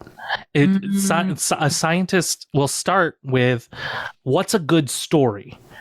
Like, I observe this thing in the universe, and I go, okay, I'm going to tell myself a story of how that thing came to be, or whatever, something as complicated as like life. Okay, how did life come to be?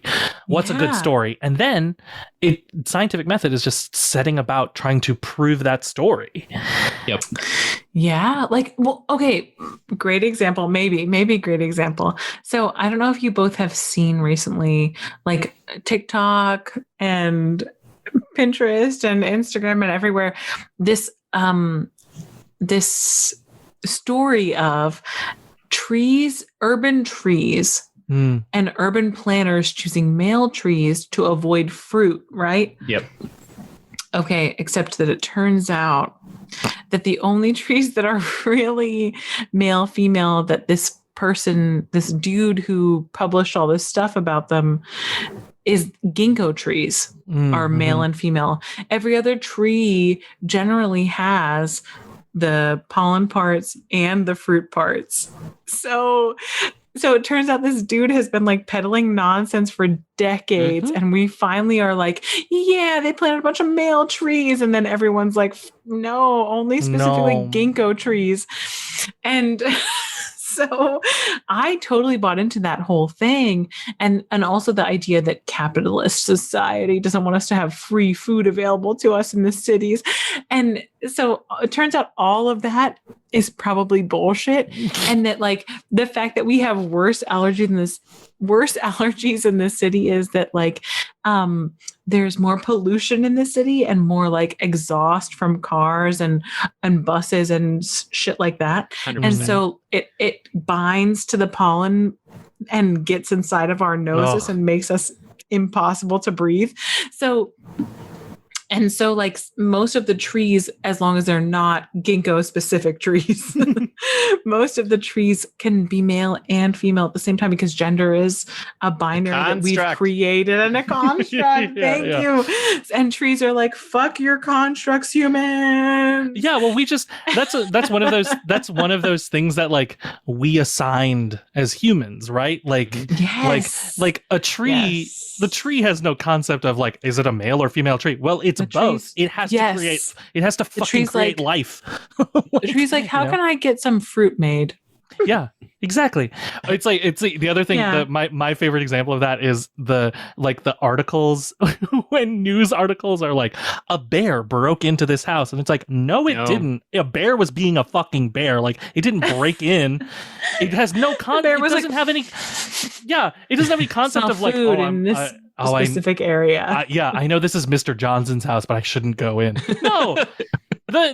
This house got built on a bear's territory, and the bear's gonna go in. Like, the bear has no concept of like, oh, it's gonna it broke in, like the bear's like, yeah, fuck you, Mr. Johnson. I mean, obviously, I'm not in the same way, but this idea that, like, in the East we have that I mean, you're both from the West. So like for me, like this was a new concept for me when I traveled West. But in the East, we have this idea that like, the way that colonial white people interacted with the indigenous Americans was like this way, and we like bought the land, quote unquote, which was like not at all the case, because there was not an idea of ownership of land. Yeah. It was and so yeah, sorry. Yeah, you Anyway. introduced this idea to them and then said, that's what we're doing to you. Right. That what we're going to do is we're going to give you this and you're going to give us the land. And they were like, okay, cool. You want to like use the land for a couple of seasons. Sounds good. No, it's our land now. Right. So fuck. I just watched a documentary about it where it's like and the thing I got hung up on was they had a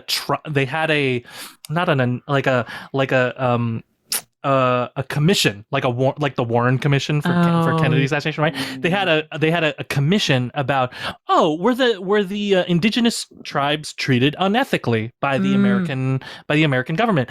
And 100%. It was a commission by the American government. So of course the government goes, no, it was fine. No, it was fine. Everything's fine. Oh, did you ask the indigenous people? No? Oh, okay. No. Nope, not at all. No, it was a commission of your own, It's like when a white theater director is artistic director is like, we need to get some diversity in here. Yeah. I wonder what the issue is. Yeah. Let's do the whiz. I wonder why we don't have any. Jesus. I wonder why we don't have any. Oh God. I don't get why we don't have any POC people in our shows. Anyway, let's do the whiz. Let's do an all-white version of the whiz. Oh no! It was let's do the whiz and focus on diversity, because we're going to have lots of conversations about what that means for this community. Oh boy, bunch of honkies. Anyway, what's your answer, Tessa? To what? Please. What's the question? What happens if you die? When you die. If you die. Very, very confident. I like that. I like that. I had to hold myself up. I had to go lean on something with the idea of if you die. I've actually been talking to kids about this a little bit because, I babysit. I only have 10 shifts left. Woo! The final 10. The final 10. So I'll babysit tomorrow. Then I'll have a week off. Then 3 more weeks of babysitting. Nice. And then like officially done, which is like weird. And so the thing about babysitting that's like a gift is like thinking about the world from a kid's point of view. And the thing about babysitting that's a curse is thinking about the world from a kid's point of view. And so like thinking about death, like kids are like, you'll die one day. And you're like, yes, I will. And like, it's not that scary from a kid's point of view. Everything's the same value for them. Right. Death is, they have no frame of reference. So it's like death is as scary to them as vegetables. Like there's no monsters, vegetables, anything. Right. And so when I think for me, like what is death and what will come after it, I like to imagine like a nice rest. I don't mean some like fucking peace and quiet. Spoken like a true New Yorker. Just spoken like an immortal bisexual druid. I just need some I need a fucking rest. Break. Oh my God. No, that's great. I love that. I mean, I might feel differently after I'm done babysitting. Right. Because, it's a lot of noise and but I mean there is like we do in some ways like we do value that as a society. That's the reigning thing. Rest in peace, like your eternal slumber. Like we have all of these words that are like surround the talk of death in this society that is like they look so peaceful. Like that's the thing when we like one of the first comments at Awake, right? They look so peaceful. So peaceful. Oh, like the kids that I babysat today, even today, they were like, they were talking about, they were sort of debating amongst themselves in terms of like, you know, when you go to like basically being dead as being asleep for a long time. Mm-hmm. And I was like, I wanted to make sure, because I remember reading an article that was like, make sure your kids don't think that death is sleeping for a long time. So I was like, oh shit. Like as soon as they were like, it's kind of like going to sleep for a long time. So I was like, hold on. But you don't have the same, like you're not going to ever wake up. You know, forever. But it's a weird conversation to have with kids, and it's and being someone who was identified from a very young age as having been here before, like I feel like almost I have this like this sense of duty to like say like maybe there will be a return to this world, but in a different capacity. But yeah, key thing for me, like, I feel like I'm not trying to like back up like the force or anything, but I feel like there is an energy of the universe, right? And I feel like there is a chance that when you pass on, when you die, that there's a return to that energy force, that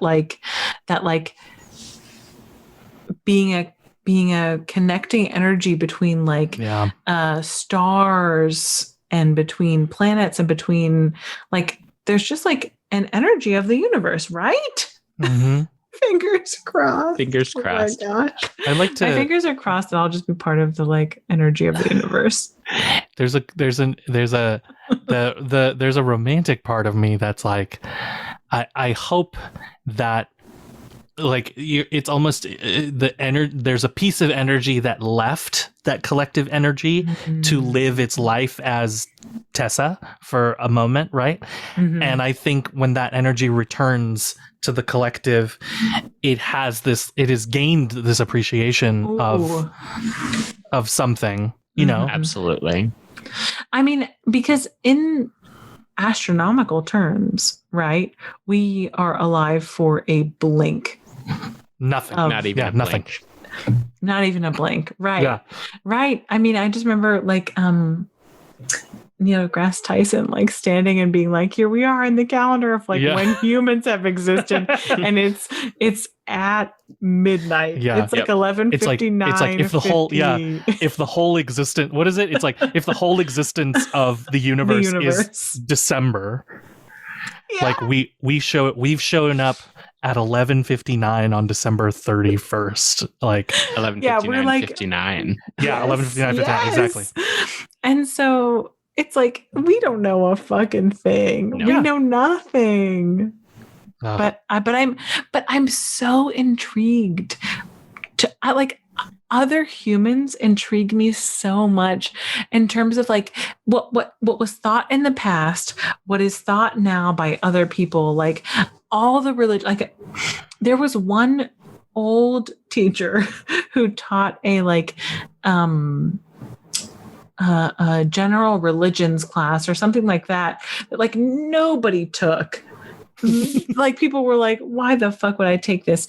But it was like the teacher, we all wanted to have him, and he was like a wise old man, and he taught this class on like world religions, and he was like, okay, so like you have to like figure out what I am, like what's my religion according to what you've heard in this class. And I remember being like you're a mystic.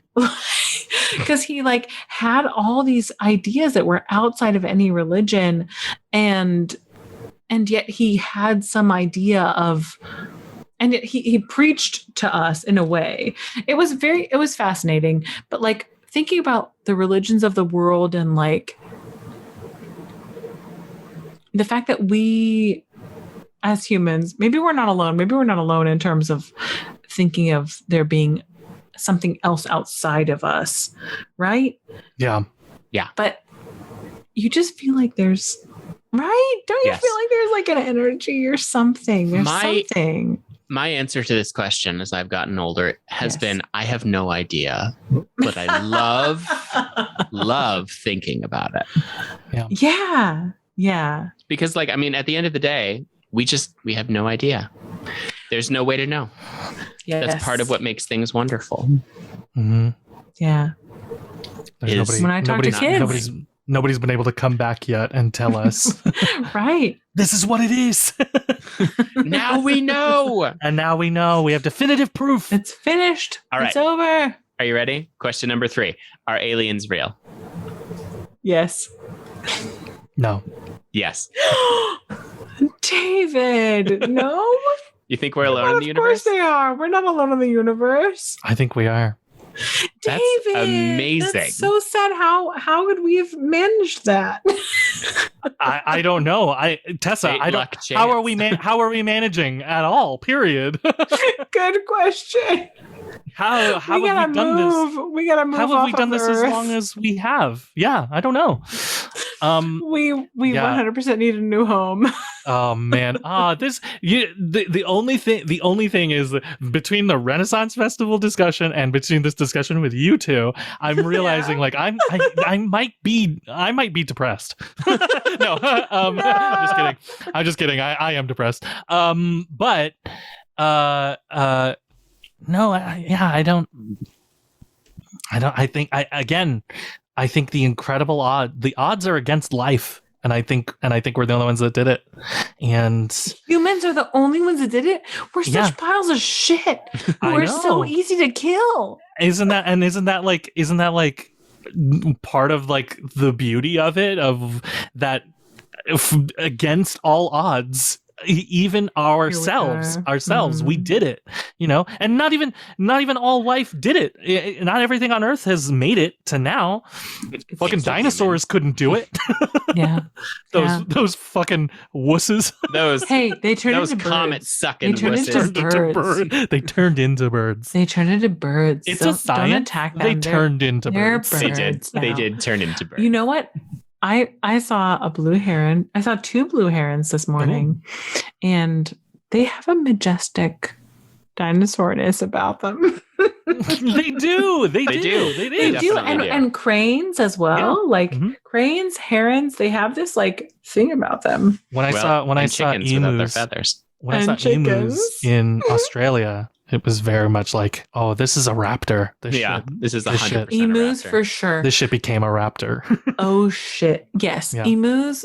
There was an emu farm near us, and they were scary. Anyway, And delicious. Question number 4.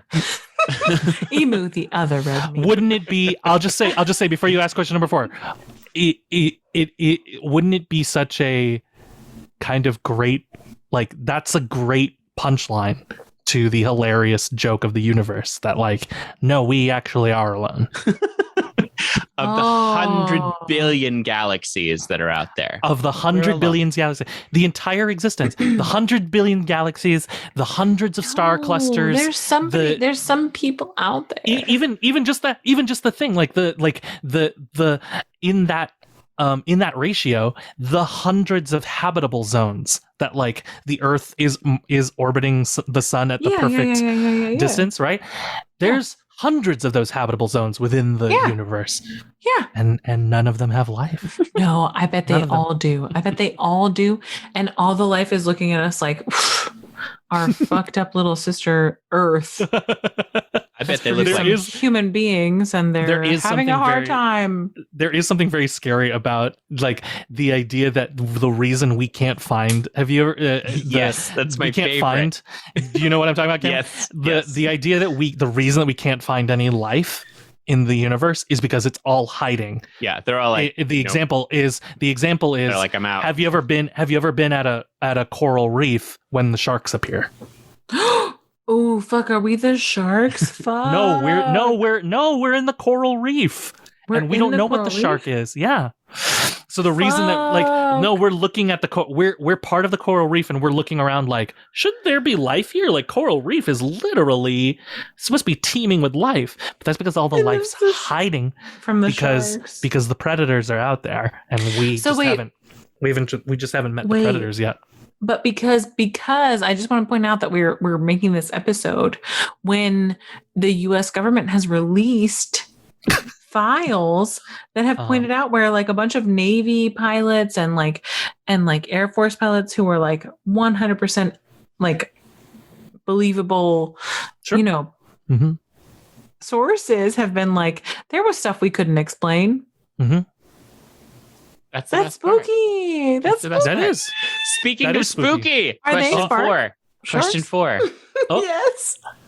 Are ghosts real? Yes. No. Yes. Oh my gosh, David.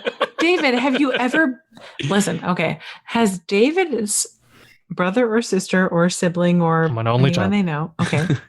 David, I'm just gonna tell you that I went to my brother's wedding, which was held at the Lizzie Borden house in Oh Massachusetts. shit. That's cool. For anyone who doesn't know, Lizzie Borden is America's like first renowned axe murderer. Mhm. And Feminist icon Lizzie Borden. Very first wave feminism. Just be an axe murderer. kind of because She is. because like her dad and stepmom Ghost were mom. like, we're not gonna give Yins any money, and she was like, me and my sister deserve some money, and then all of a sudden her dad and stepmom turned up dead by They didn't axes. just turn up dead, they turned up hamburger. Oh God. Yeah. So the thing is, we had to like, so we didn't have to, but we didn't know better than to stay in the Airbnb bed and breakfast, which was the original home where the mom and the dad were murdered by an axe. No. And No. and my brother and his wife cut their cake with an axe. Don't worry. That's Don't worry. great. We have big hopes that they'll get divorced soon. Oh, They Um, won't. They won't. That's That's the marriage forever. that because lasts. ghosts are holding them together, apparently. That's the marriage that lasts. Yeah. Jesus Christ. they're like, we Grandma see you. got pushed out of her bed. Grandma got like fully shoved out of her bed. My mom Excuse got me? smacked a bit. Even the bride, my brother's wife, got felt some hits or taps or whatever. Oh. I was up all night the second night we were there because I was not like the first night I was drunk, and so it was like pass out. And my boyfriend at the time was up all night, and then the second night he was so tired because he hadn't been drunk enough to fall asleep the first night that he fell asleep the second night, and I had to like try and listen to the Magnet Theater podcast to fall asleep. Oh man, Louis Kornfeld's voice just being like, and like me being like, I'm scared, and like these doors popping open. It was very scary. So that's the only reason I believe in ghosts, because I stayed the night at a place that was like 100% haunted and heard 100% haunted stuff. I love it. I mean, with the whole idea of the energy of the universe, that is something, you know, like you stayed in clearly a something with like lingering bad vibes. Yeah, And Lingering those can bad affect, vibes. and those affect things. I will say, even though the murder part, sorry, go ahead. yeah, oh yeah, no, I was just gonna say, even though I don't think ghosts are real, I do have a ghost story. What the fuck? You don't believe ghosts are real? know, Here you are with a ghost story? Yeah, I'm a human being I'm a human being full of contradictions and bullshit. I don't know what to tell you. Well, you have to tell the ghost story now. Yeah, tell us. Quick version, go. Because I also have one. Oh shit. We all have a. Sorry, go ahead. I was in college. We would sneak into our large theater sometimes to God. Spooky! It's not spooky. we would rehearse on the stage, and like just in the ghost light and the work lights, we would turn we would turn the ghost light off, and then just work in the work lights. But you couldn't turn the house lights on. So like it's a 500 seat theater. We couldn't turn on the house lights, but we would just be on stage. And one time I went by myself after I was like studying in the library. and I went there and because they were going to paint the stage the next day, so it was going to be closed and they were setting up for the next show. So I was like, well, I want to dance, like I want to tap on the stage, before they paint it. Mhm. So this will be a great moment because I can do it and like nobody will think about it because they're painting the stage anyway, So it was great. So I went by myself and I was there for about half an hour, and so our theater, I don't know what these are called, but instead of scaffolding or catwalks, or they are catwalks for the lights that are over the in the house, for like the spotlights and everything like that. Yes. But they're covered. The grid. Yeah, but they're covered, so they're like they're just these tunnels that like are up in the air, and you can walk this like full tunnel past like the spot ops, and then like there's other parts of the grid that you can like hang lights from and everything. But it's like totally safe. They can also store lights up there, so it's like this totally covered walkway. We had a grid like that. Yeah. We did. So in the darkness, I'm sitting on the edge of the stage, and I look up into the first electric catwalk. What's up there? And there's two faces. No. And they're looking down, and they're looking down at me. And they're looking down at me, and like one is like kind of lower than the other, and I can't really see their eyes or features on their faces. It looks like it. This is the best. This is the best reaction I could have asked for. It was just Tessa Especially reacting. because I can just disappear. Yeah. Too spooky. It's too spooky. So they so I said hi. Why? Is every I said I'm leaving soon anyway. Like I was done. I was like sitting on the edge of the stage changing my shoes, and I was like, I'm about to leave. And they just they didn't move, and so I was like, okay, that's kind of weird. But I got my stuff together, and then I was rolling the ghost light out onto the stage. Well, yeah, of course you were. And I was going to set it up. And then as I turned to look at them, and I was going to say, and in my mind, I was forming the words, "Do you want me to leave the lights on for you?" Oh.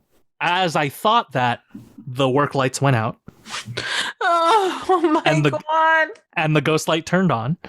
And I just know from horror movies that I was like, well, I'm not staying, because the next thing I know, the face is right next to me in the light, right? That's what always happens in horror movies. So I was like, nope. So immediately I was like, no. And I turned and I left, and I didn't look back, and I just left as hurriedly as I could. And then when I talked to our one of our technical directors the next day as they were painting the stage, because we had rehearsal for something else too. And I was like, have you ever seen ghosts or anything like that? Like, this is a weird question. And he was very matter of fact, like, oh, you saw the ghosts in the catwalk. And I was like, God. And I was like, I think I did. And he was like, oh my God. That's cool. Yeah, he was like, oh yeah, cool. other people have told us about that. That's amazing. You know what's crazy? in my college, like, it was like there's a girl, like a young girl, because so my college theater was a church that was adapted into a theater. Of course. Of course. Spooky. Nope. And we had beautiful stained glass windows that were, of course, supposed to be up high, but they were like at your like walking level for a theater that was above like 2 floors of like classrooms and offices and stuff. And I was there alone a few times because I was like the box office manager, and I was also did like some small performance pieces and stuff. But it was like, you'd feel like something was there and you'd be like, get out of here. Just go. Just go. Oh, Bad so vibes. Spooky, so spooky. Bad vibes. So real quick. I don't know if I told you guys this, but I was obsessed, my wife and I, in the beginning of our courtship. We religiously watched Ghost Hunters. Of course. Wait, did I tell you? I've been making my flatmate watch because I'm the best. on Friday, which is, oh my God, so soon. I'm going to Eastern State Penitentiary. Oh my God. That's amazing. Oh my God. One of the first famous places that ghost hunters went. That's so exciting. I'm so jealous.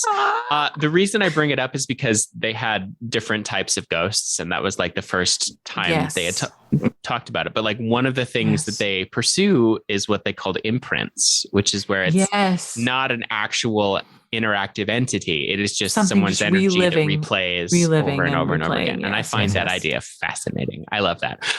So my ghost story. Oh, spooky.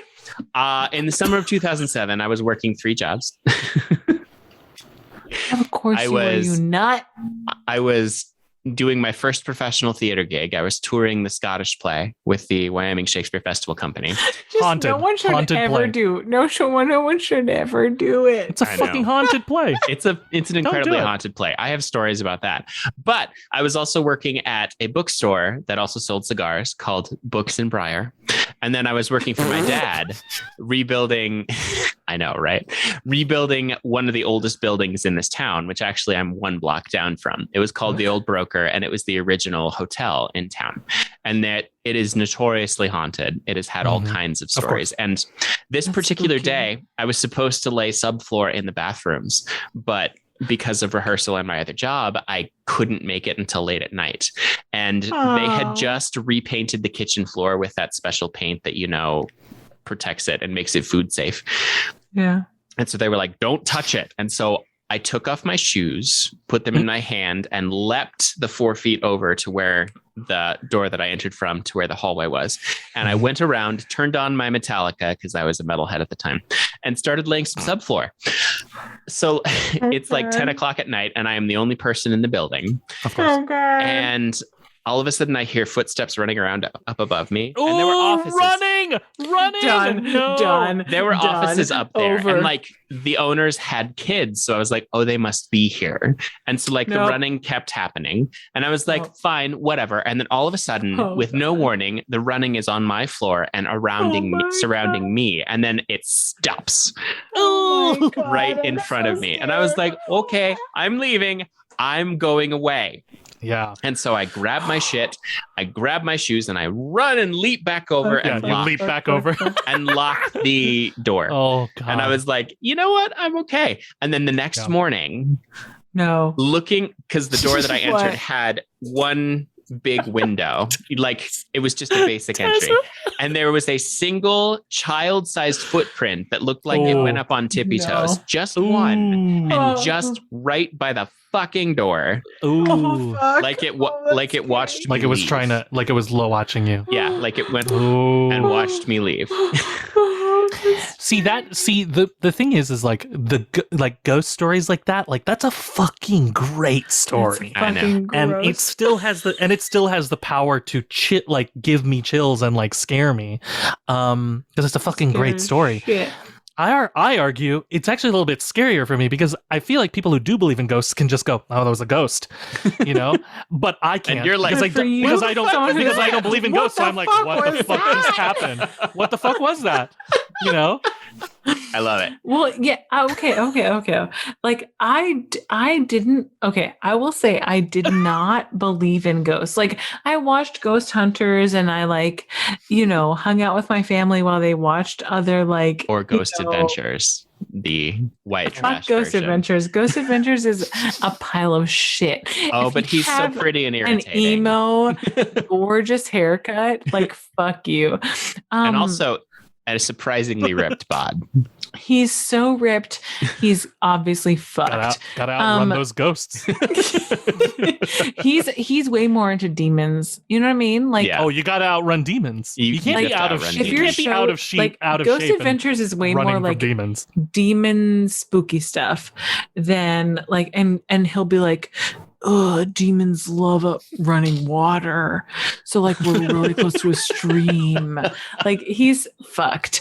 I've never watched this, and I love Compared this. to, I don't love this don't impression. watch Ghost Adventures. I love this No, character. do watch Ghost Adventures because Bullshit. No. they just did two of my, I mean, not just, but they have covered my two favorite prisons, the Montana State Prison and the Old Pen in Wyoming, which I've been That's both. And I also have scary. ghost stories about both. That's for a different time though. Scary. We'll do a Halloween special. Yeah, we'll do a Halloween, like where all have we spooky had Halloween hauntings. special. Okay. Question 5. Oh God. Cake or pie? Pie. Cake. David, why are you being weird? Or if you're I me, didn't think I was going to be the weird one. pie cakein. Oh, is that a pie stuffed with cake? It's a pie baked in a cake. It's No. like a turducken. No. It's a pie baked in a cake. Yes.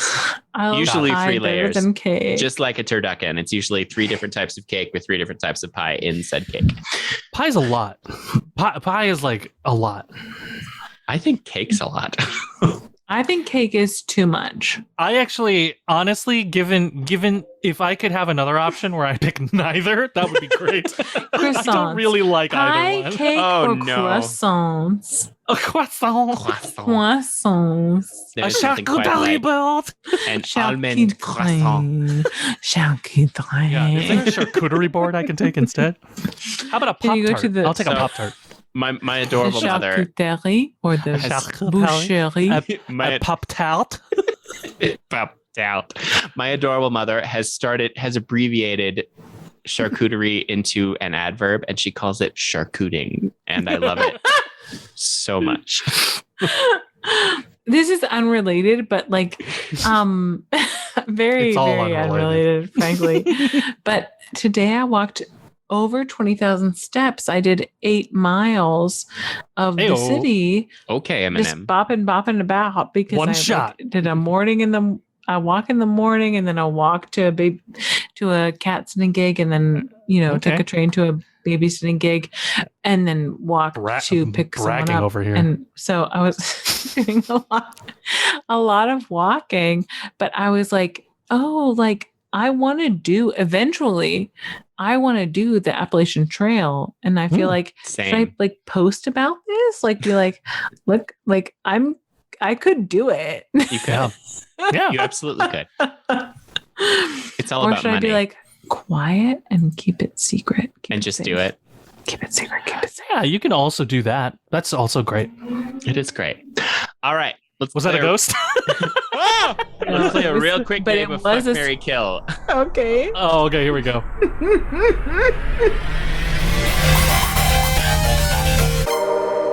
What were we talking about earlier? Mortal Kombat. Mortal Kombat. Oh, Okay. Mortal Kombat. Kombat! Okay, so we each have to pick a Oh. trio. Oh God.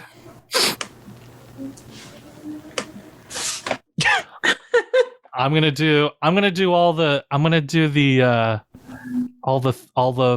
four-armed people. So Oh. Goro, Shiva, and Kintaro. Oh my goodness. I forgot about Kintaro. Yeah. You saw the lights change on Tessa's face, so I know she's looking it up. I know she's looking up which one Kintaro is. I mean, I'm going to marry Kintaro. Kintaro is the furry four-armed one. Yes. Okay, wait. and it Goro sounds- is the male presenting one, and Yes. Shiva is It's the the female female. presenting one. I'm marrying Kintaro, fucking Shiva, and killing Goro. You should. Tell me just like how should I spell Kintaro? With a K. Kintaro. And make sure to put And- Mortal Kombat behind it. Yeah, maybe put Mortal Mhm. Kombat in the parenthetical. Kintaro, Shiva. like the destroyer. I believe it's Sheeva in the game, Yes. Oh, if I remember It is. correctly. Because and they didn't want to be And then disrespectful. Goro is Goro. They didn't want to fully admit that they were appropriating. Yeah. Yeah. Sure. Okay. She's an Adenian or whatever. Yeah. Or whatever. They all it are. is. No, not Adenian. Shoken. She's a Yes. Shoken. I mean, no matter Wow, what. we're why gonna do have I a good know time. Mortal Kombat lore? What is this? Because it's important. What world am I living in? David, do you have your answer? Well, Tessa's obviously looking this up. Shiva's super. She ends up being super sweet, so I'm gonna marry Shiva. And I think I Wow. fuck Goro and I Oh, kill I knew it. Kintaro. Yeah. Yeah. That's a big I'm- fuck. I know, This but, is but a- I only have to do it once. I mean, let's just hope there's no fisting involved. Jesus Christ. Because there's so many fists with. Well, and they're Goro also and like the Kintaro. size. They're also Yeah. the size of my head. Yeah, they're pretty big.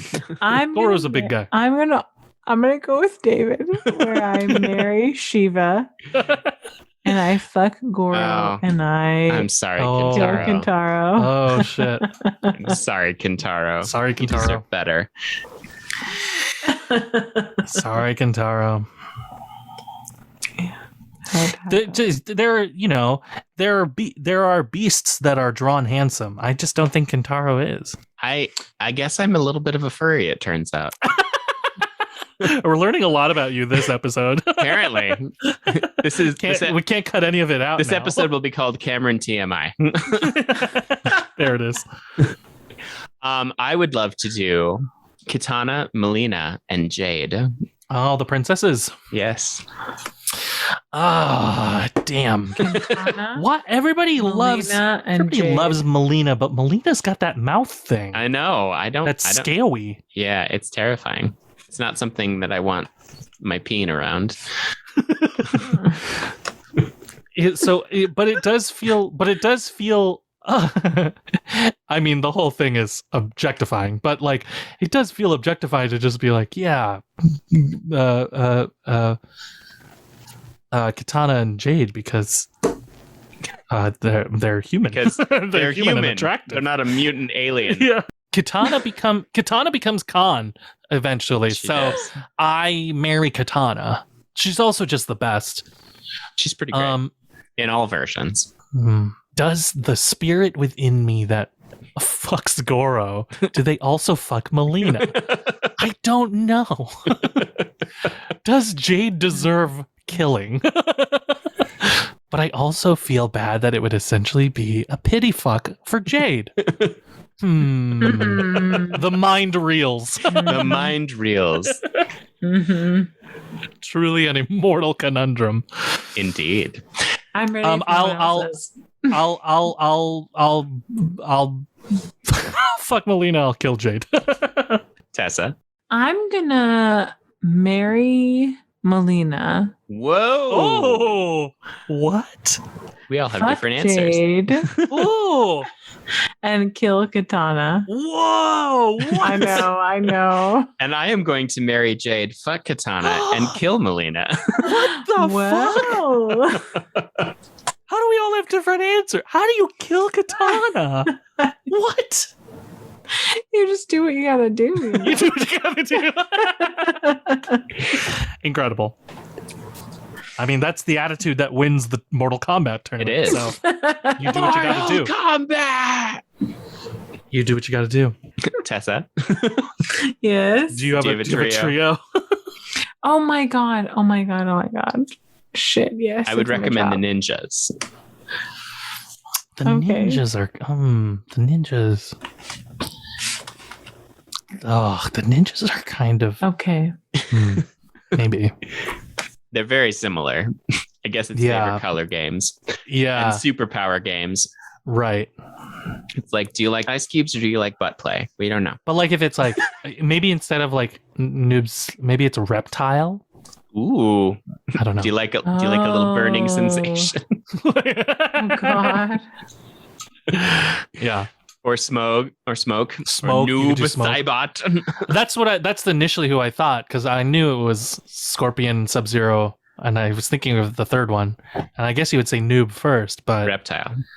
I think you'd go Reptile. Yeah. Well, those are So the that's original where we three. go. Scorpion, Reptile, and Sub-Zero. Mm. I know my answer. Okay, go ahead. Go ahead. Yeah, go Cameron. I'm going to fuck Scorpion because, Yeah. I'm not saying I wouldn't be down for a little S&M, but not for an entire lifetime. I'm going to marry Sub-Zero because he may be undead, but he's also fairly dreamy. And I'm going to kill Reptile because I can't risk having every time we have an argument being spit upon by acid. I just can't. I ain't got time for that. Nobody has. I'm going to fuck Reptile. Ooh. You so kinky. I know. It's just one fuck, though. Like, that's the thing, too. It's like, you just got to get through it once. And the presumption of the game is that you get through it. You're not going to die from it or anything. Reptile's going to be... I forgot about Ermac could be another one. Ermac's all the souls, right? Oh, yeah. That'd be a good fuck. That would be a good fuck. We'll do round 2 ninjas. fuck Reptile. I will marry Scorpion. I knew it. He's employed. He's the Wrath Ghost. It's great. And I think Sub-Zero. I think Sub-Zero's earned the rest. He's earned that rest we were talking about. Kill Sub-Zero. Sorry, Bihan. I'm going to do the same as both of these gents, right? Wait, no. No, we had different answers. So I'm going to marry Sub-Zero? Sub-Zero? Yay. Oh, okay. Fuck Scorpion. Yep, we're the same. And you were with Cameron. Kill Reptile. Fantastic. Sorry. Fine. No, whatever.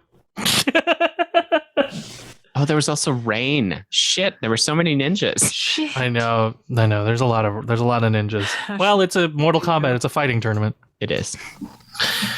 Gotta have those ninjas in there. You do. Y'all. You're tired. We can tell. I'm hungry. I was going to say, we've been doing this for 3.5 hours. I was going to say, holy shit. Are you serious? 11:30 and we started at 8. 2 parts. We have another 2-part episode under our belts.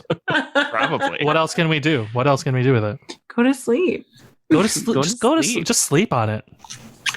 Well, let's sign off. Amazing. This is, I've been Cameron, and I want you to know that don't pick your favorite ninja by their color. I've been Tessa, and you shouldn't favorite a fighter based on the size of their boobs.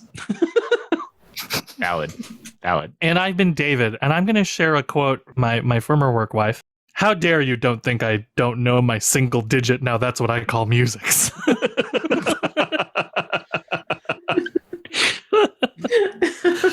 Also, expert, boy. The best. We'll see you next time. Well, not Cameron. Cameron's sitting in the dark. I am. My ring light was like, nope, too hot. Oh. Hey, there was just a phantom light that went on in my hallway. Uh-oh. This is spooky, and you have a ghost, and we gotta get you out of here. We gotta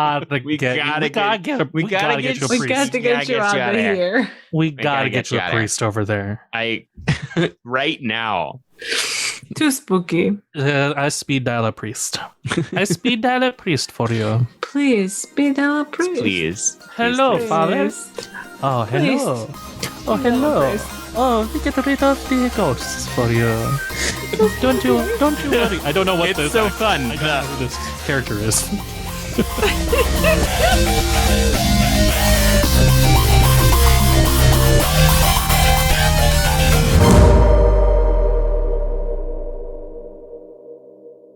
Welcome to Omni Bilateral. Nope. do some of the song. Cue you in. Get into the. You know the what? groove. David and I will sing the song. Yeah. Here we go. Here we go. Oh wait, hang on. Lyric soprano. Sorry, that's like a monkey. What is that? Omni bilateral panic. Oh God, I'm not okay. If you got friends here, but they're friends. And they're queer. They're queer. Omni bilateral panic. We're gonna start having a blooper reel because of that. Is that good? Does that work? Oh God. Okay. We need a clean take of that. No, that's perfect. Good. That's everything. I only do one take, so you're not getting another one. I only do one take, bitches. This perfection is one. One take Charlie, they call me. And then I Also- go, who's Charlie?